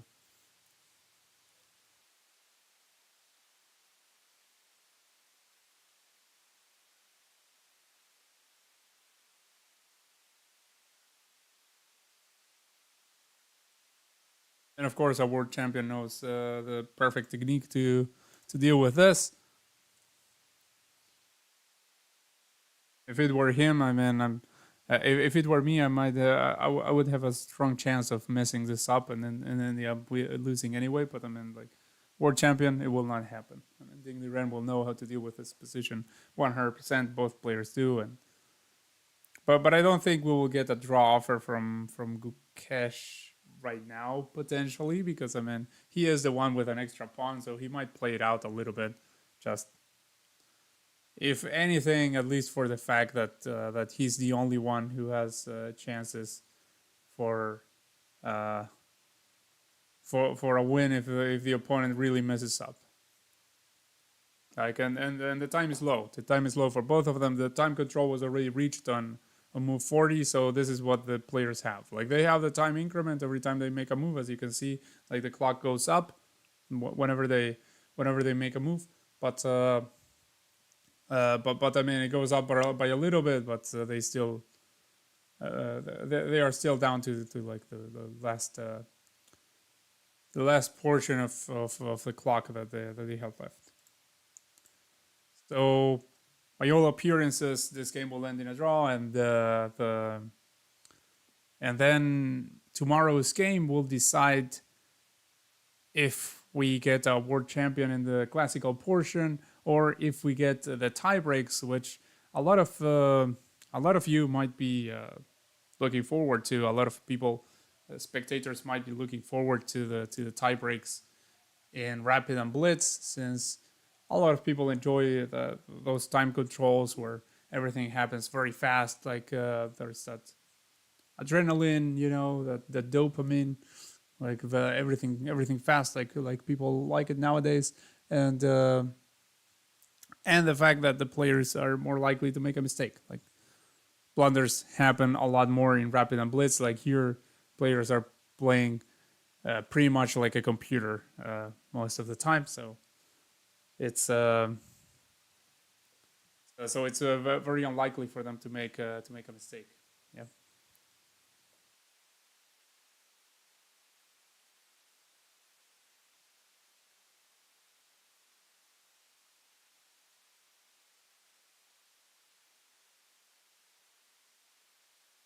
And in tomorrow's game, Ding with white pieces, we will have to see if he's going to push for an advantage or just make go for the try to go for the draw. Like playing for draws before backfired to him. Like that's how he lost one game. So maybe he will play something a little bit more ambitious instead of going for those drawish openings. Maybe he will go for a little bit for something a bit more ambitious. Maybe I don't know. I don't know what to expect. I think we can expect for him to go for a draw again, and it's just one game. He's one game away with White from the tie breaks where he's the favorite in terms of elo. So um, should there is a good chance that he's going to do that.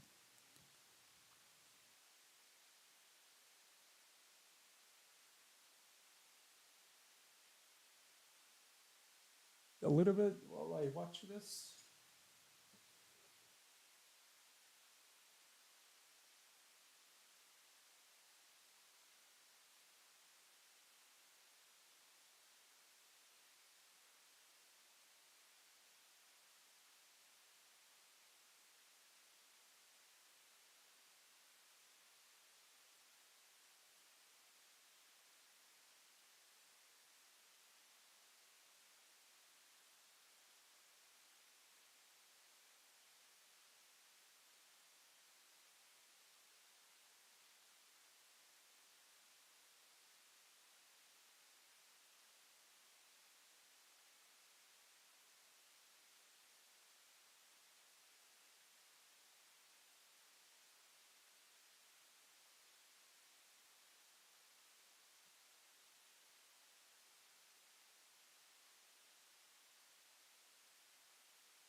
In High Feingold were streaming this. I don't know if it's streaming or not. He would say, "Stop the game! It's too exciting.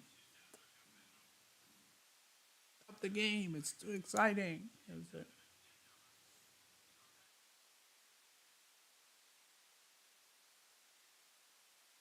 There is a possibility for learning here,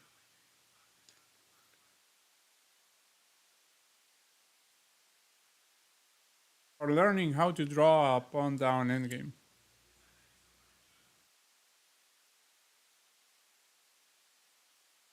Because if Ding Liren lost this one, I would have an existential crisis as a Ding Liren fan.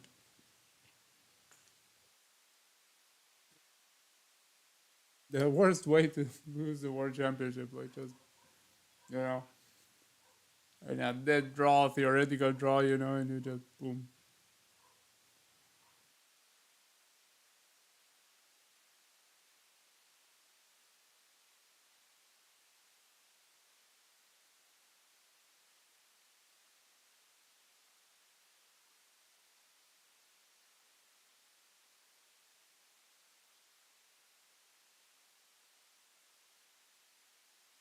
Yeah.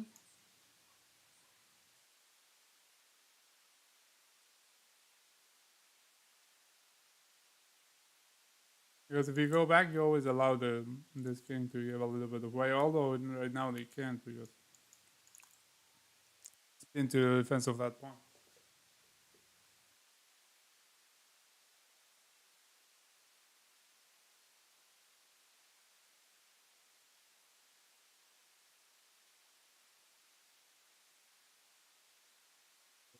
That's not a pin. It's like it's stuck to the defense of that pawn, I should say.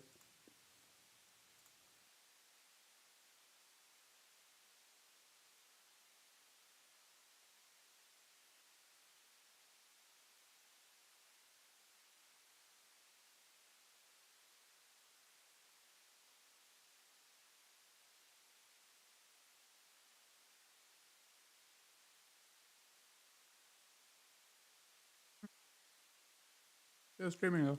Oh, yeah.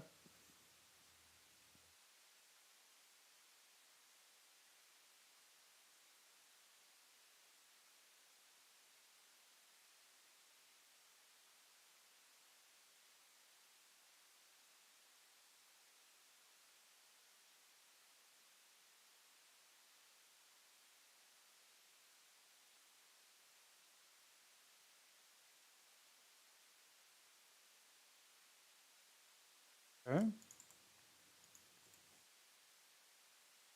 Still keeping an eye on that one.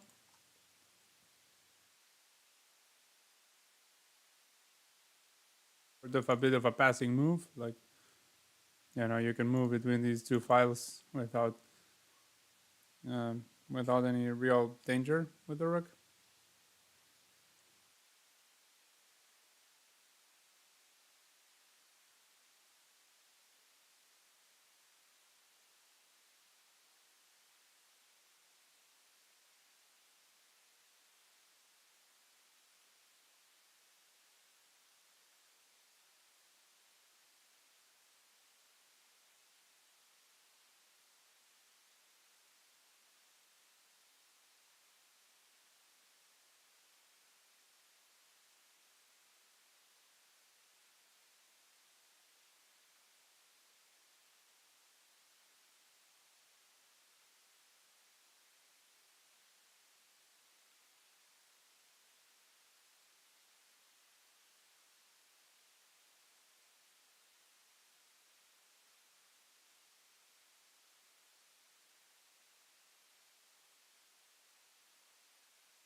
Check.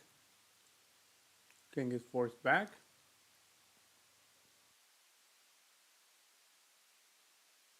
King chilling.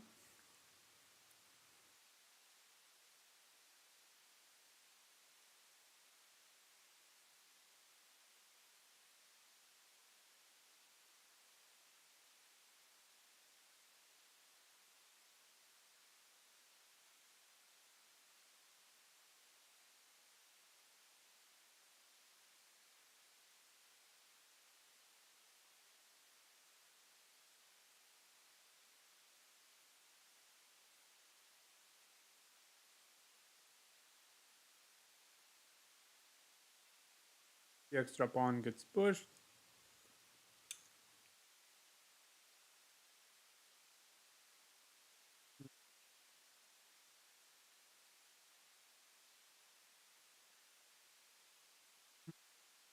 What to do about it? Like, I mean, king, if you notice, is being a little bit restricted. Like, yes, this should be a draw, but you have to be careful. Gotta be careful. It's not as easy. What's the method here? Let's see what's the way. Let's see what Ding does.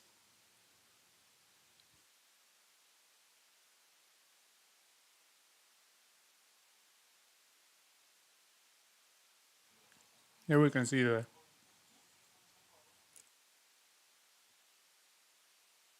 technique to follow.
Okay, check. If you take over here, obviously this pawn falls, so can't. Check.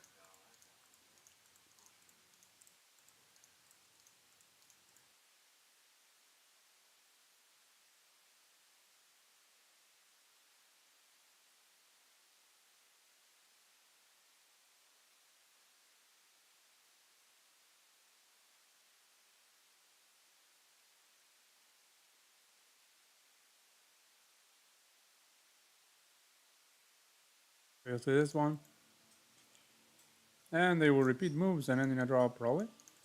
Yeah, looks like Gukesh is willing to just make the draw and call it a day. And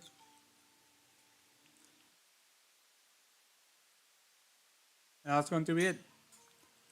That's game game 12 of game 13. Sorry, game 13 of the World Chess Championship. And in a draw by repetition. I'll move 68. Now Dingley ran with black here, so makes a draw with black.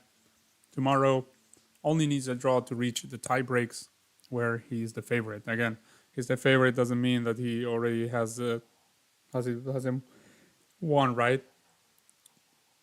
Let us not forget that when low on time, both players messed up here. And let us not forget that Gukesh's opening preparation has been astounding. So if I were Ding, I would probably try for a win with White on the next game, uh, and see if I can get it over with in the classical portion instead of having to go for for the tie breaks. And of course, Gukesh will probably play something aggressive with the black pieces, trying to avoid reaching the tie breaks. I mean, potentially, maybe he doesn't, but maybe he goes for something aggressive, something surprising that might actually grant him the win and the world championship title in the next game. So next game decides, uh, unless it's another draw.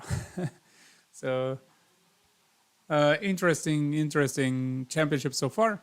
it's reaching its end, and we still really don't know who's going to win. So very exciting chess, and let's see what happens. Yeah, I'll be ending the stream now, and thanks to whoever tuned in, and I hope I see you guys around here. Maybe check out my videos, and if you can, that'll be really appreciated. And all right, take care, and see you tomorrow. Bye.